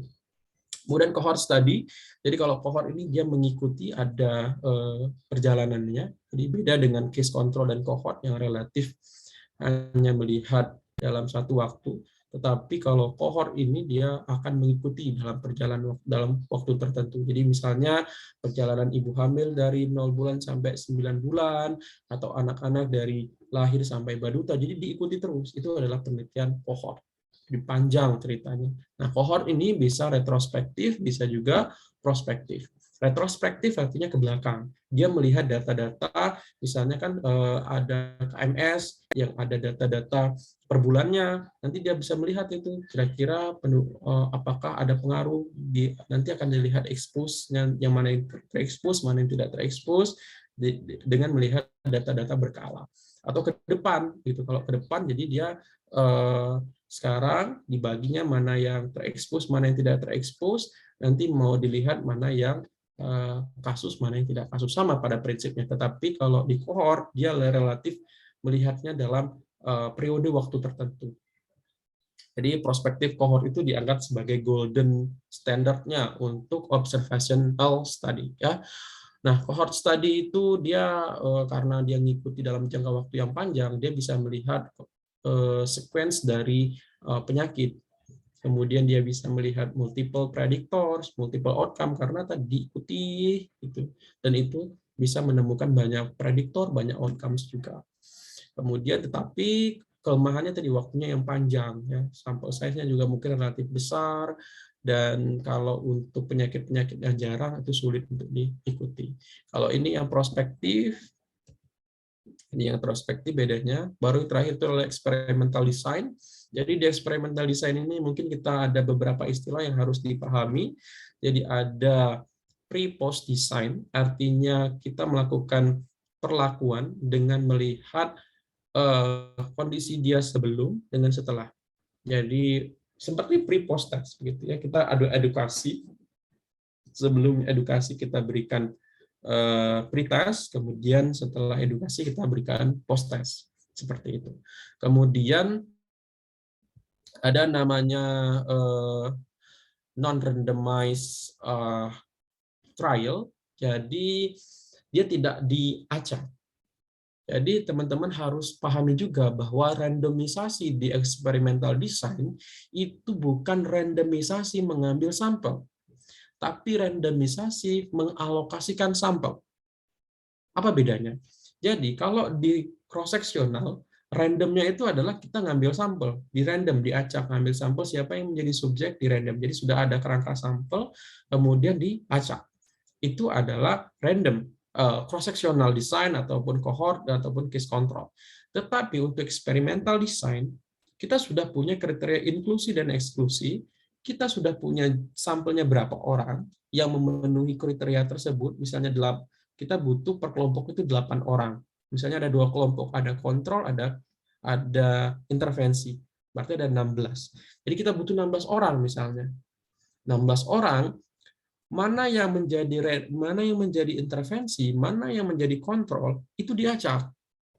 Jadi ngacak di experimental design bukan mengacak mengambil 16 orang dari mungkin 1000 misalnya. Enggak.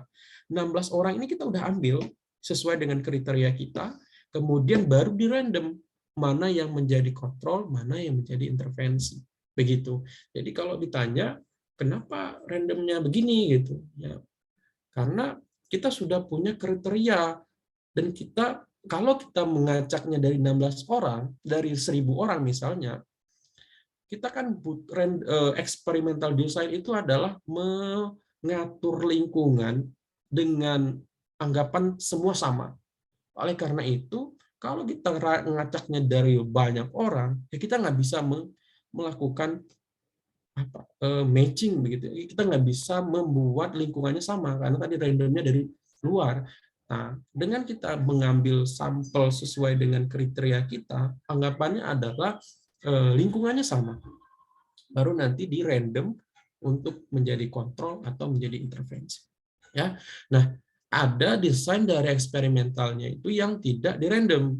Karena kenapa? Mungkin karena untuk mendapatkan subjeknya itu susah, sehingga kita nggak bisa merandomnya. Jadi kalau randomisasi kita harus sudah punya 16 orang mungkin ya. Tapi kalau di kontrol, di non randomize itu mungkin kita sulit untuk mendapatkan subjeknya, atau karena mungkin kondisi begitu ya, kondisi yang tidak memungkinkan untuk melakukan pengacakan. Misalnya ketersediaan dari bahan misalnya yang membuat kita kalau kita mengacak sedangkan sampelnya rare gitu, sedangkan sampelnya jarang, kalau kita mengacak takutnya dia mendapatkan intervensi, tapi intervensi belum siap dan segala macam, itu kita mungkin tidak, tentunya kualitas data dari non randomized itu tidak sebagus randomized. Jadi kita tahu bahwa yang paling bagus itu kan randomized control trial. Jadi adanya randomisasi untuk menentukan mana subjek kontrol dan intervensi. Biar apa? Biar antara kelompok kontrol dan intervensi itu sama, matching begitu. Tidak ada yang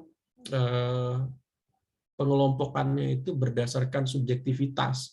Jadi karena kita mau kontrolnya itu bagus, tanpa di random, kita cari aja tuh subjek yang bagus-bagus, taruhnya di kontrol, taruhnya di intervensi. Kemudian yang jelek-jelek taruh di kontrol. Itu kan bukan random, sehingga takutnya ada bias kalau tidak ada randomisasi. Jadi akhirnya yang intervensi bagus banget ya, karena memang subjeknya bagus-bagus, dia mau mengikuti intervensi yang kita berikan, sedangkan kontrol yang jelek-jelek ya jelek gitu. Itulah fungsinya dari randomisasi. Terus ada namanya crossover randomized control trial design. Jadi dia sama seperti RCT tapi ada crossover. Jadi yang awalnya kontrol nanti akhirnya menjadi intervensi. Yang menjadi intervensi di awal nanti menjadi kontrol. Biasanya karena sampelnya dikit. Misalnya dia butuh 8 per kelompok. Artinya total 16 misalnya. Sedangkan yang dia punya cuma 8 orang. Jadi yang awal 4-4 dibagi. 4 kontrol, 4 intervensi. Kemudian ada namanya fase washout atau fase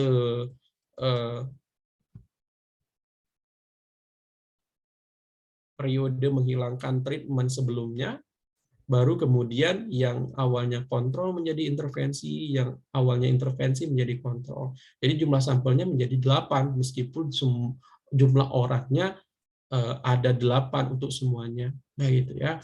Itu terkait dengan experimental design. Kemudian ada istilah lain yaitu blinding dan placebo. Mungkin ini juga perlu kita perhatikan bahwa blinding itu juga penting dalam penelitian eksperimental karena untuk menghilangkan pengaruh subjektivitas juga. Jadi blinding itu misalnya petugas, kita tahu karena tadi ya kita menelitikan intervensi pada kelompok intervensi misalnya. Kalau kita tidak blind, kalau kita tidak memblind itu adalah biar kita nggak tahu intervensi apa yang diberikan. Jadi kalau kita tahu si A ini mendapatkan intervensi, takutnya kita malah perhatian sekali dengan A. Ya, jadi makanya petugas pun harus di blind biar dia nggak tahu oh ini dapat A atau dapat B misalnya, biar dia tidak terlalu perhatian di antara salah satu. Ya, jadi itu fungsinya. Jadi ada single blind, ada double blind, ada triple blind malah. Jadi kalau single blind itu si subjeknya yang nggak tahu saya dapat apa nih. Jadi misalnya di sebuah dom misalnya atau di sebuah asrama, jadi mereka yang makan gitu, ada yang diberikan fortifikasi, ada yang tidak diberikan fortifikasi. Jadi antara fortifikasi, subjek yang mana yang difortifikasi dan subjek dia tidak tahu saya ini dapat yang fortifikasi atau yang tidak fortifikasi. Biar apa? Biar Hawthorne efeknya nggak muncul. Maksudnya adalah karena dia tahu si subjeknya saya kan diintervensi, maka saya harus melakukan yang baik-baik gitu. Jadi biar tidak muncul sedemikian. Atau double blind, jadi subjek nggak tahu, petugas nggak tahu. Tadi harapannya dengan petugas tidak tahu ketika dia memberikan intervensi, dia tidak bias dalam perhatiannya ataupun dalam apa. Kemudian ada yang triple. Yang triple itu analis pun nggak tahu. Jadi kalau analis tahu, analisisnya misalnya baik analisis data maupun analisis hasil penelitiannya, misalnya dia mau melihat HB, dia tahu nih kalau si A ini adalah kelompok yang diberikan intervensi. Nah, dianalisis, kemudian HB-nya malah rendah gitu dari hasil analisisnya. Loh kok rendah? Jadi dia ulang-ulang terus tuh datanya, biar nanti datanya dapat yang tinggi. Ya, makanya si analis pun juga baiknya nggak tahu ya, tapi jarang sekali yang triple blind ini karena relatif susah untuk menyimpan rahasianya ya. Oke, kemudian placebo. Placebo itu adalah intervensi palsu. Jadi kalau teman-teman nanti ada satu yang diberi, jadi intinya placebo itu tidak ada bahan aktifnya. Jadi misalnya ada satu bubur dengan fortifikasi, maka temannya adalah placebo juga, yaitu bubur yang tanpa fortifikasi. Kenapa? Karena kalau ada kontrol tanpa placebo, takutnya tadi, saya nggak dapat placebo segala macam, saya nggak dapat kontrol, atau takutnya ada bahan lain dari bubur itu yang juga mempengaruhi efek. Jadi karena dia merasa diberikan bubur, jadi saya diberikan bubur nih, saya harus segala macam ya. Makanya temennya harus dikasihkan bubur juga kontrolnya, tapi tanpa ada pemberian fortifikasi. Itu. Kemudian tujuan pemberian placebo agar dapat mengetahui efek yang ditimbulkan dari intervensi yang bukan disebabkan oleh senyawa yang diuji. Jadi si placebo ini bentuknya relatif sama, tetapi tidak mengandung bahan aktif yang diujikan. Biar pengaruh yang muncul itu betul-betul bukan dari bahan penyerta atau efek lain, tetapi benar-benar oleh bahan aktif yang diberikan. Oke, ini adalah resume dari desain penelitian. Pada intinya ada dua, ada eksperimental, ada observasional. Kalau observasional itu secara umum kita pakai analitik ya. Kalau deskriptif mungkin kayak semacam penelitian kualitatif mungkin, tapi secara umum ada saja tadi yang pakai deskriptif, tetapi kita umumnya menggunakan analytical study. Nah, ada cohort, ada case control, ada cross sectional. Secara umum kalau cross sectional kita mengukurnya dalam satu waktu. Kalau cohort itu kita ke belakang melihat exposure-nya. Kalau case control kita ke belakang melihat exposure-nya. Kalau cohort umumnya ke depan. Meskipun juga ada cohort yang retrospektif atau mencari ke belakang. Kemudian experimental design ada yang di random, non-randomized, ada yang tidak di random, namanya non-randomized, ada yang di random, namanya randomized. Sekali lagi, teman-teman, ini ya prinsipnya. Dan ini adalah tujuannya, kita melihat cross-sectional itu umumnya adalah untuk prevalensi, cohort itu adalah untuk melihat incidence. Kita bedakan antara incidence sama prevalence ya. Jadi insiden itu adalah kejadian baru biasanya muncul. Kalau prevalence itu dia melihat overall, melihat semuanya. Kalau untuk melihat cause kita harus menggunakan cohort, case control juga bisa, longitudinal bisa sama. Kemudian prognosis juga bisa dengan cohort, ke depannya bagaimana sih kalau diekspos ini. Atau kalau mau melihat treatment effect, maka gunakanlah eksperimental dengan control trial. Dan masing-masing desain akan memiliki kualitas informasi yang berbeda. Jadi kalau penelitiannya hanya opinion, gitu. Tapi ini sekali lagi ya mungkin hanya orang-orang yang expert saja yang diminta opinionnya ini, itu rendah. Kemudian ada case report, jadi hanya melaporkan kasus-kasus saja, biasanya 1-2 kasus pasien. Kemudian ada case control, kemudian di sini ada cross sectional ya, baru nanti cohort agak bagus dikit karena dia relatif panjang, baru RCT. Jadi kalau primary data itu RCT itu paling bagus ya. Tetapi kalau secara umum ada namanya, kalau kita menggabungkan juga yang secondary data, ada namanya systematic review dan meta analysis. Jadi meta analysis ini dia menggabungkan semua hasil penelitian yang sudah dilaporkan, dianalisis, dilihat resumenya bagaimana, hasil akhirnya. Oh, ternyata kalau penelitian A menemukan ada hubungan, B tidak ada hubungan, C ada hubungan, nanti dia digabungkan semuanya, dianalisis melihat, oh ternyata ada hubungan, sehingga dapat ada konklusi yang terakhir. Begitu ya, jadi nanti teman-teman kalaupun mendapatkan hasil penelitian atau melihat penelitian menunjukkan ada hubungan, terus data lain menunjukkan tidak ada hubungan, maka teman-teman harus lihat dulu desainnya apa. Jadi kalau datanya hanya cross-sectional, mungkin agak lemah datanya dibandingkan dengan eksperimental. Tetapi juga sama ya, jadi eksperimental pun belum tentu bagus juga. Ya, jadi tergantung kualitas eksperimentalnya dia bagus atau tidak. Tapi pada prinsipnya dengan eksperimental kualitas datanya akan menjadi lebih baik. Kemudian meta-analisis dengan menggabungkan semua RCT itu juga makin baik hasilnya sehingga mendapatkan konklusi. Oke, itu saja dari saya. Terima kasih banyak Pak Rizky. Kita mungkin masuk ke sesi tanya jawab. Baik, terima kasih Mas Muklas atas penyampaian materinya. Baik, kita masuk sesi tanya jawab. Mas Fahmi, mohon bantuan untuk share screen pertanyaan yang telah masuk.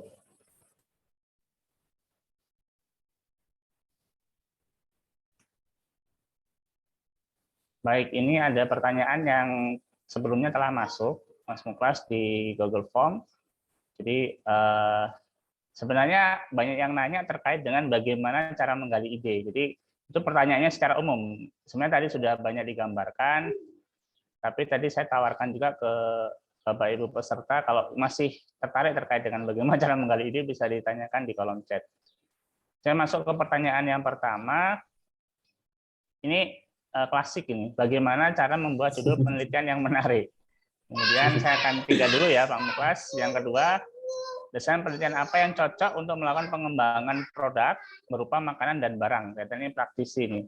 Kemudian yang ketiga, bagaimana cara kita untuk melakukan penelitian tetapi dengan sumber literatur dahulu yang masih minim. Wah, ini mirip-mirip nanti ini.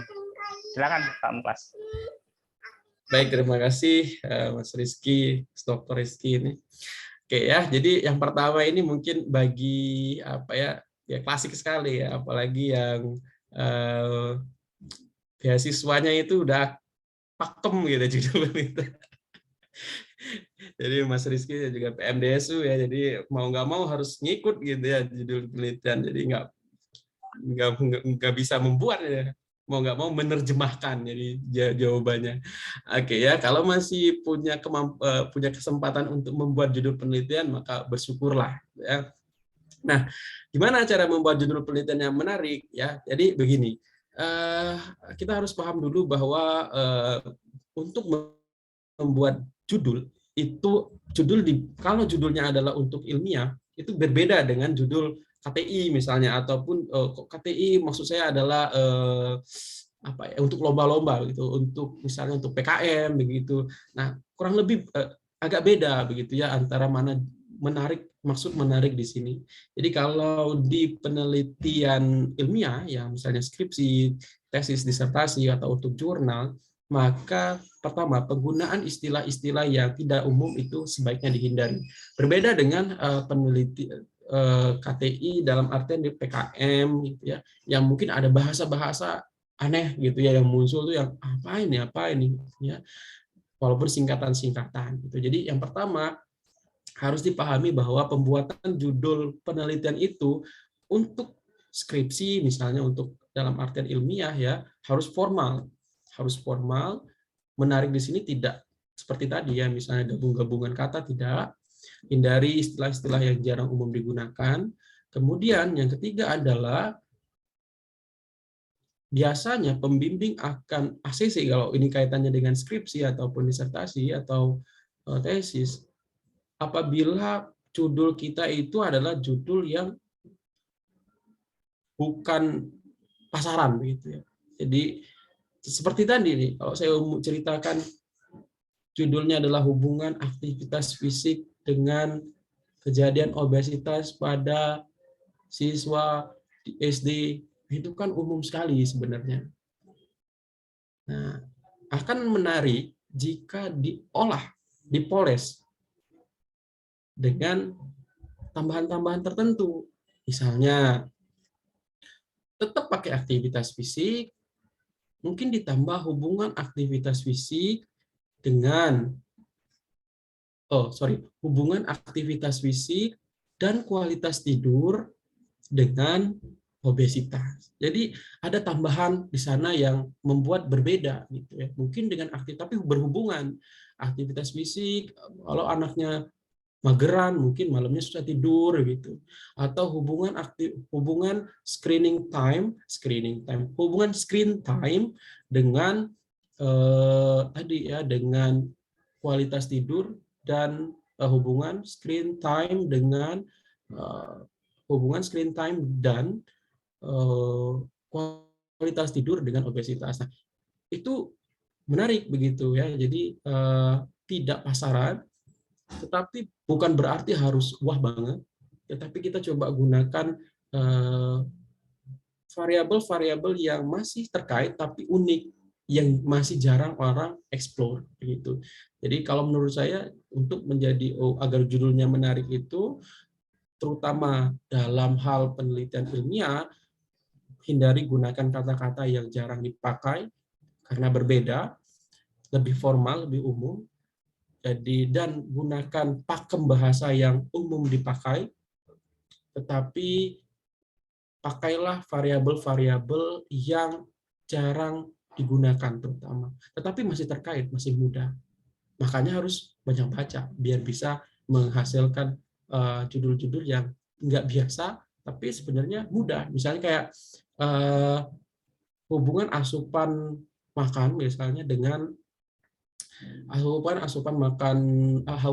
asupan gizi remaja dengan dismenorea. Mungkin ya relatif baru lah, tetapi bagaimana kalau asupannya ini kita ganti dengan hubungan individual dietary diversity score atau IDDS dengan kejadian dismenorea. Tentu kan padahal IDDS ini kan datanya dari recall gitu. Jadi meskipun nggak banyak variabel dipakai, tetapi karena jarang sehingga akan menghasilkan judul yang lebih menarik. Begitu ya, itu yang pertama. Kemudian yang kedua, desain penelitian apa yang cocok untuk melakukan pengembangan produk berupa makanan dan barang. Ya, jadi kalau pengembangan produk itu tentu kita pakai eksperimental ya. Kalau pakai observasional agak sulit. Nah, tergantung nanti setelah eksperimental ini kita pakai rancangan percobaan yang mana. Ini mungkin secara umum rancop ini juga banyak dipakai, tidak hanya di makanan, tapi juga di yang lain juga pakai rancop kebanyakan. Nah, dari rancop ini, dari desainnya eksperimental, kemudian kita pakai rancop, kemudian dari rancop itu kita mau pakai yang mana? Mau yang rancop RAL biasa, pakai raka, atau pakai faktorial, itu tergantung. Nah, jadi dari situ kita bisa ngembangin produk. Kita ngembangin produk, tergantung produknya yang idenya itu untuk apa begitu. Idenya misalnya mau tinggi antioksidan ya. Jadi mau tinggi antioksidan untuk anak-anak, maka setelah kita buat produk yang disukai anak-anak, kira-kira apa makanan yang biasa diterima anak-anak misalnya apa, kita mungkin tambahkan antioksidannya entah dari ekstrak, entah dari campuran tepung, entah apa, kemudian kita kembangkan, kita uji dengan semi-trained panelist, dengan organoleptic test, dapat hasilnya apa. Kemudian kalau kita pengen tahu ini diterima dengan baik nggak di anak-anak, baru kita uji cobakan dengan dengan uji daya terima ya, dengan uji daya terima biar nanti bisa ketahuan berapa daya terimanya. Apakah kita buat cookies, apa kita buat jelly atau itu tergantung. Makanya harus studi literatur kira-kira anak-anak zaman sekarang itu bentuk produk yang mereka sukai apa. Kemudian kita kombinasikan dengan pengetahuan yang kita punya, misalnya ingin tinggi antioksidan, kemudian baru kita ujikan dan ikutilah runutnya seperti pada umumnya. Ya, jadi bakal mendapatkan produk yang menarik menurut saya. Kemudian yang ketiga, bagaimana cara kita untuk melakukan penelitian tetapi dengan sumber literatur dahulu yang masih minim. Jadi ini sering banget terjadi sebenarnya. Kita mau buat penelitian tapi literaturnya minim. Tapi ada dua kemungkinan sebenarnya. Yang pertama, memang betul literaturnya minim, artinya memang teman-teman di one and only begitu ya. Jadi salah satu orang yang berhasil menemukan begitu ya. Atau sebenarnya kemampuan literatur research-nya, literatur searching-nya yang kurang begitu. Jadi jangan langsung menjudge bahwa literaturnya itu kurang atau minim, padahal sebenarnya strategi kita dalam mencari literaturnya yang mungkin belum efektif. Jadi kalau memang di Indonesia itu topiknya masih jarang, coba gunakan bahasa Inggris gitu untuk mencari literaturnya. Kemudian gunakan keywords yang sesuai.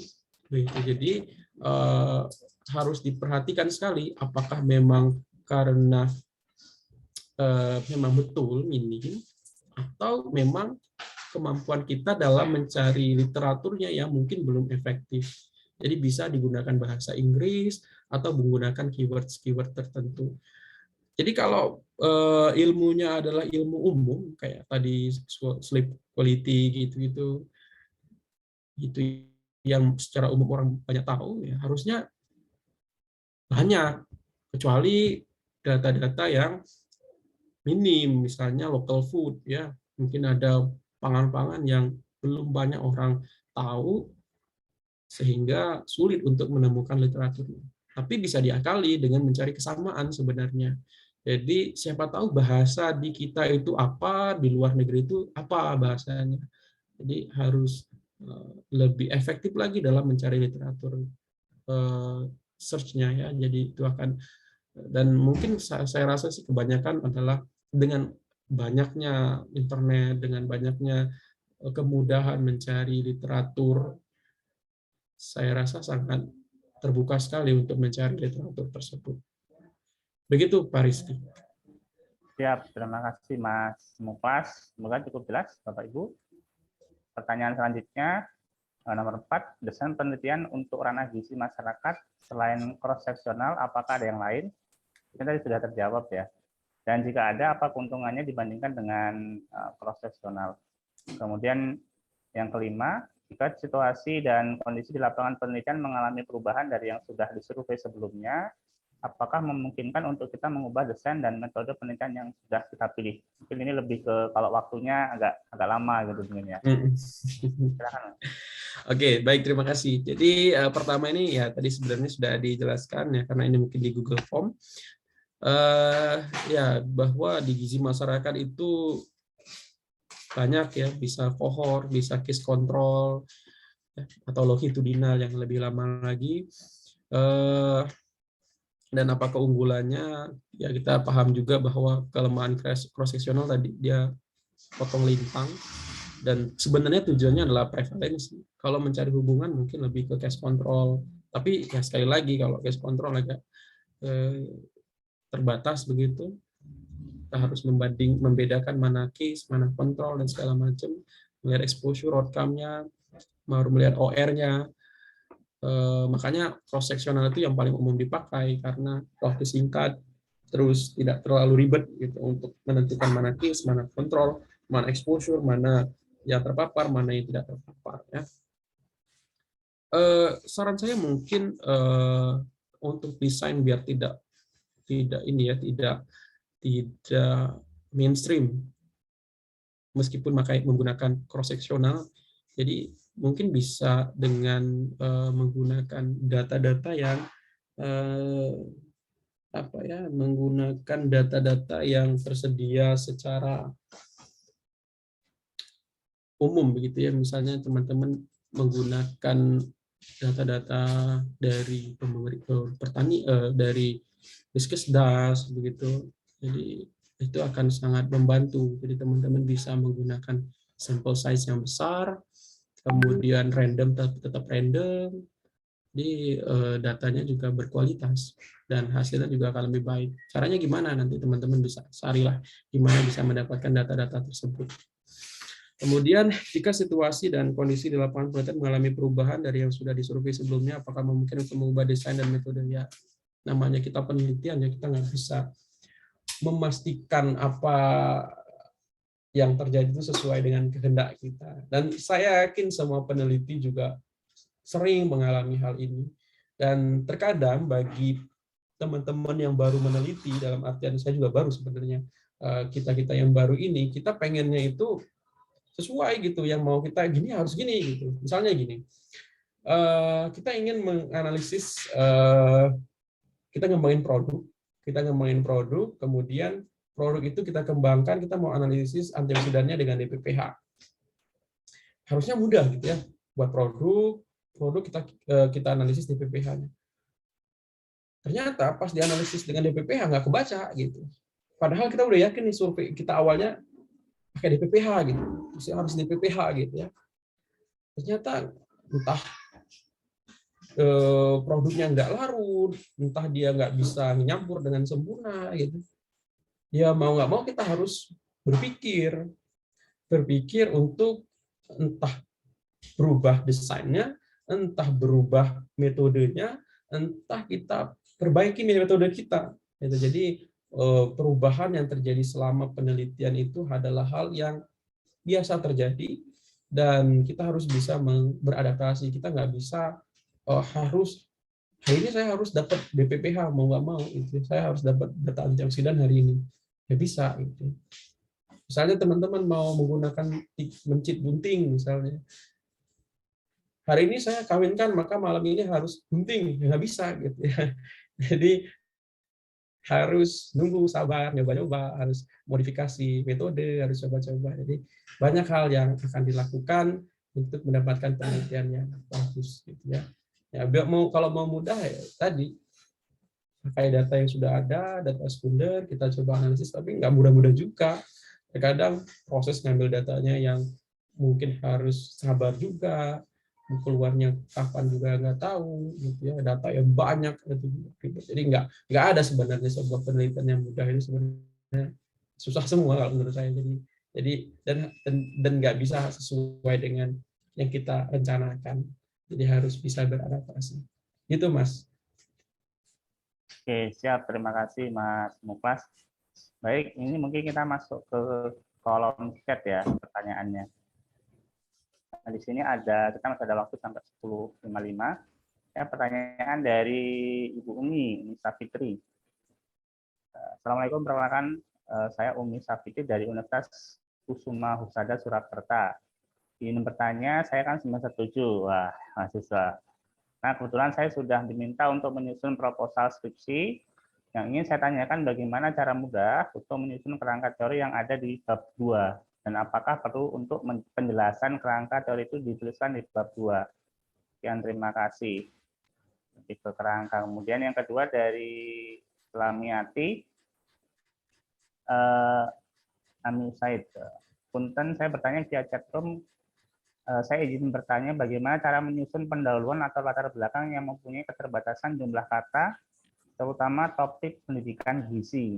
Menurut Bapak, apa saja poin-poin penting yang harus dimasukkan? Terima kasih. Ini bisa dulu, Mas Muklas. Oke, baik. Terima kasih. Terima kasih Mbak Umi dari mana tadi, dari Universitas Kusuma Husada Surakarta ya. Nah, jadi dalam membuat kerangka teori, makanya tadi saya sampaikan bahwa teman-teman harus punya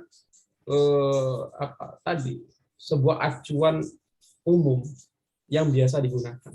Jadi kalau penelitiannya adalah undernutrition, maka kerangka pikir UNICEF itu adalah sebuah senjata yang paling mudah untuk dipakai dalam membuat kerangka teori. Jadi kalau permasalahannya adalah masalah gizi, entah itu stunting, wasting, atau underweight, maka yang paling mudah untuk dijadikan dasar pembuatan kerangka teori adalah kerangka pikir UNICEF itu. Nah, kalau masalah lain barulah kita harus ekstra gitu, mencari cara-cara. Tapi bisa saja menggunakan, kalau masalahnya adalah status gizi ya, kalau yang diangkat itu adalah status gizi, maka kerangka pikir UNICEF ini dapat menjadi dasar untuk membuat kerangka teori.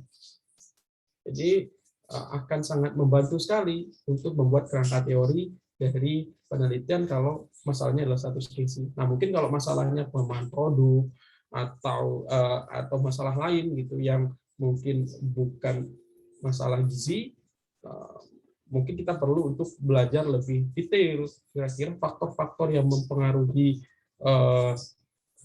kasus ini kira-kira apa gitu. Jadi harus banyak membaca. Jadi membuat kerangka teori itu adalah teorinya bagaimana sih. Kalau berbicara tentang hubungan, maka kita harus cari dulu hubungannya dengan faktor lain itu bagaimana, sehingga akan muncul kerangka teori.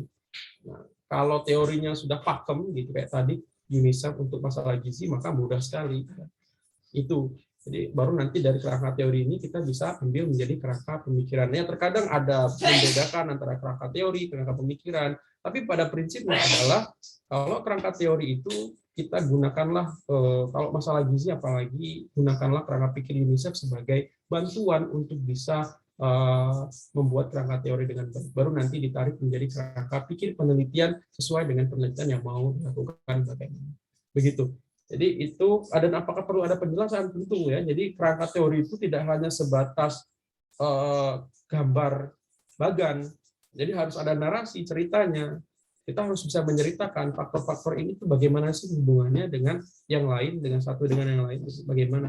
Itu harus bisa kita ceritakan. Itu kerangka teori. Kemudian yang kedua tadi adalah masalah apa, Pak?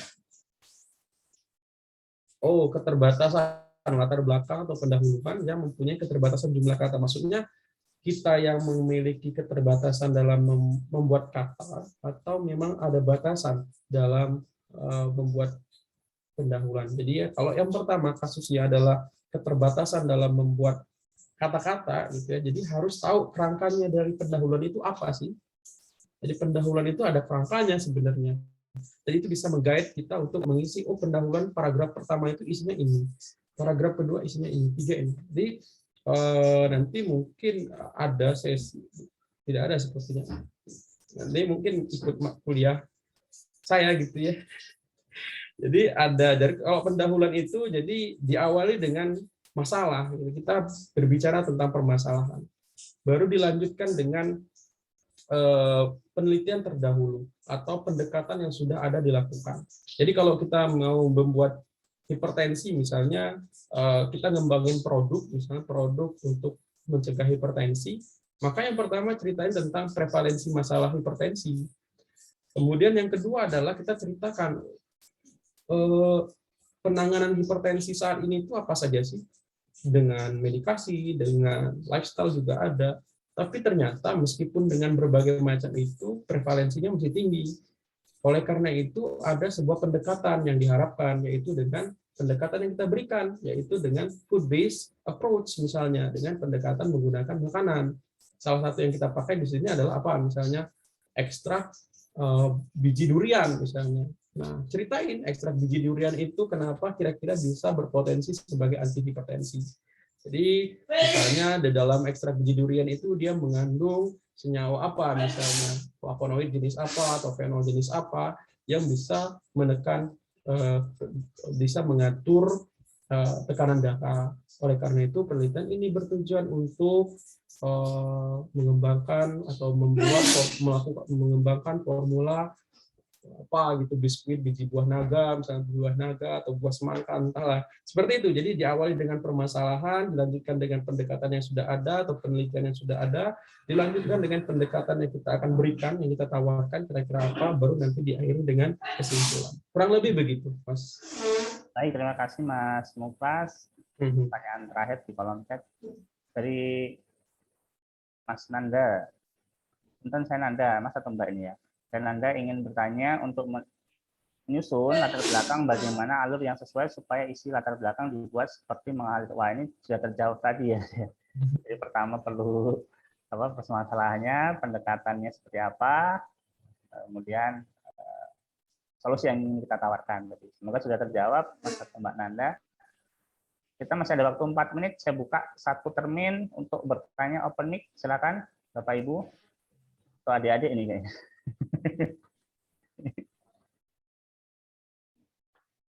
Ayo yang berani bertanya open mic, dan pertanyaan terbaik nanti ada pada request dari Astronesia, Tope.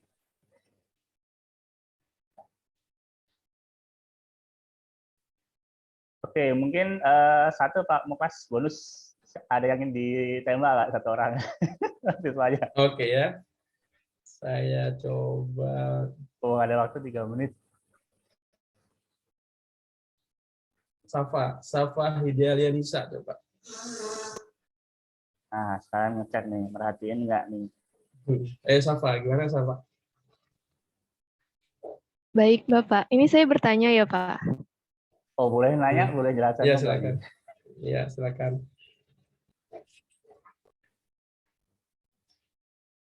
Baik Bapak, punten izin bertanya.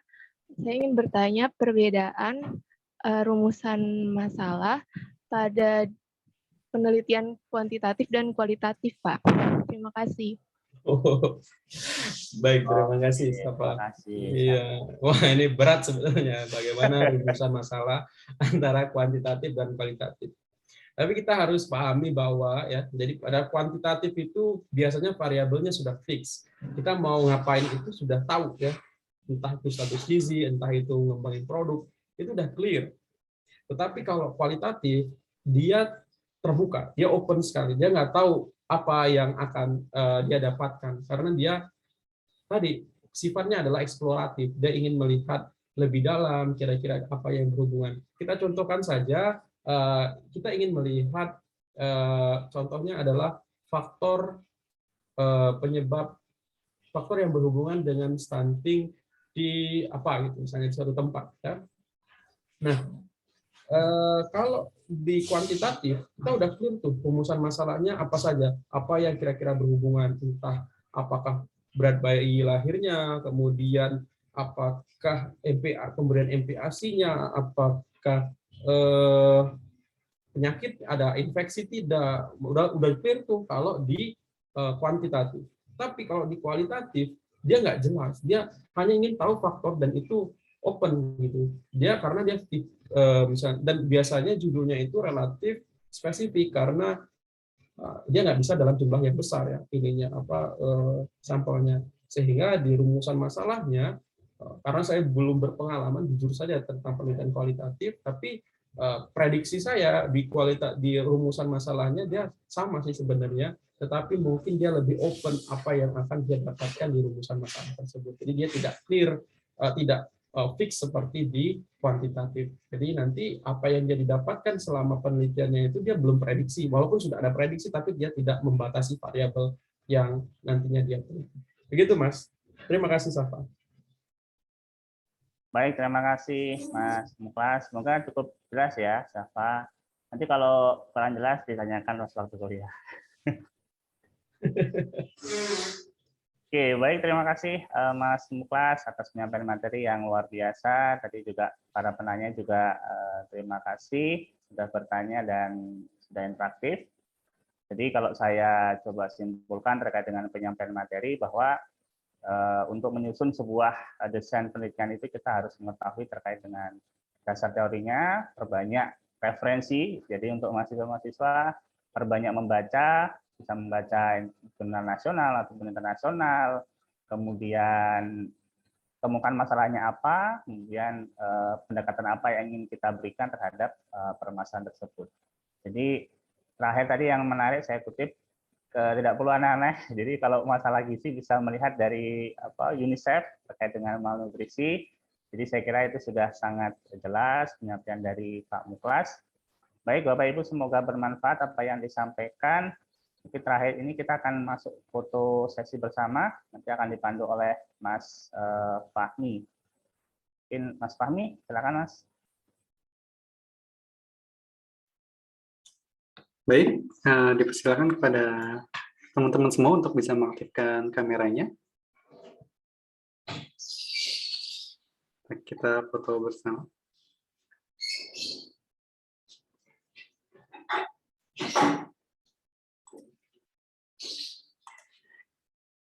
Di sini ada 3 slide, berarti 3 kali sesi foto.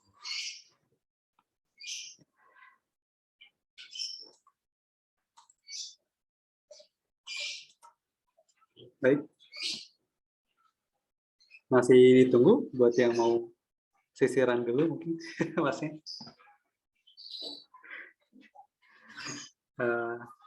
Oke, saya rasa cukup.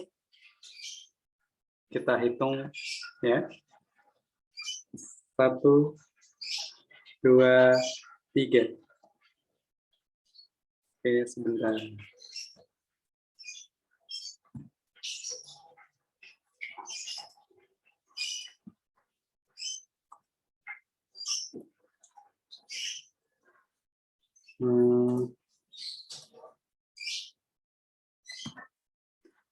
Oke, satu yang kedua ya. 1, 2, 3.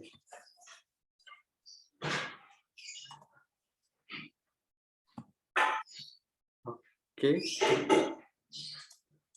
Selanjutnya 1, 2, 3.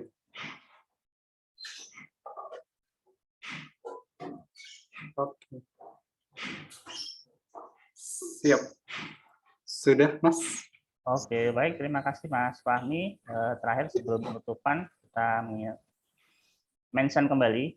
Jadi minta tolong share screen Mas Fahmi.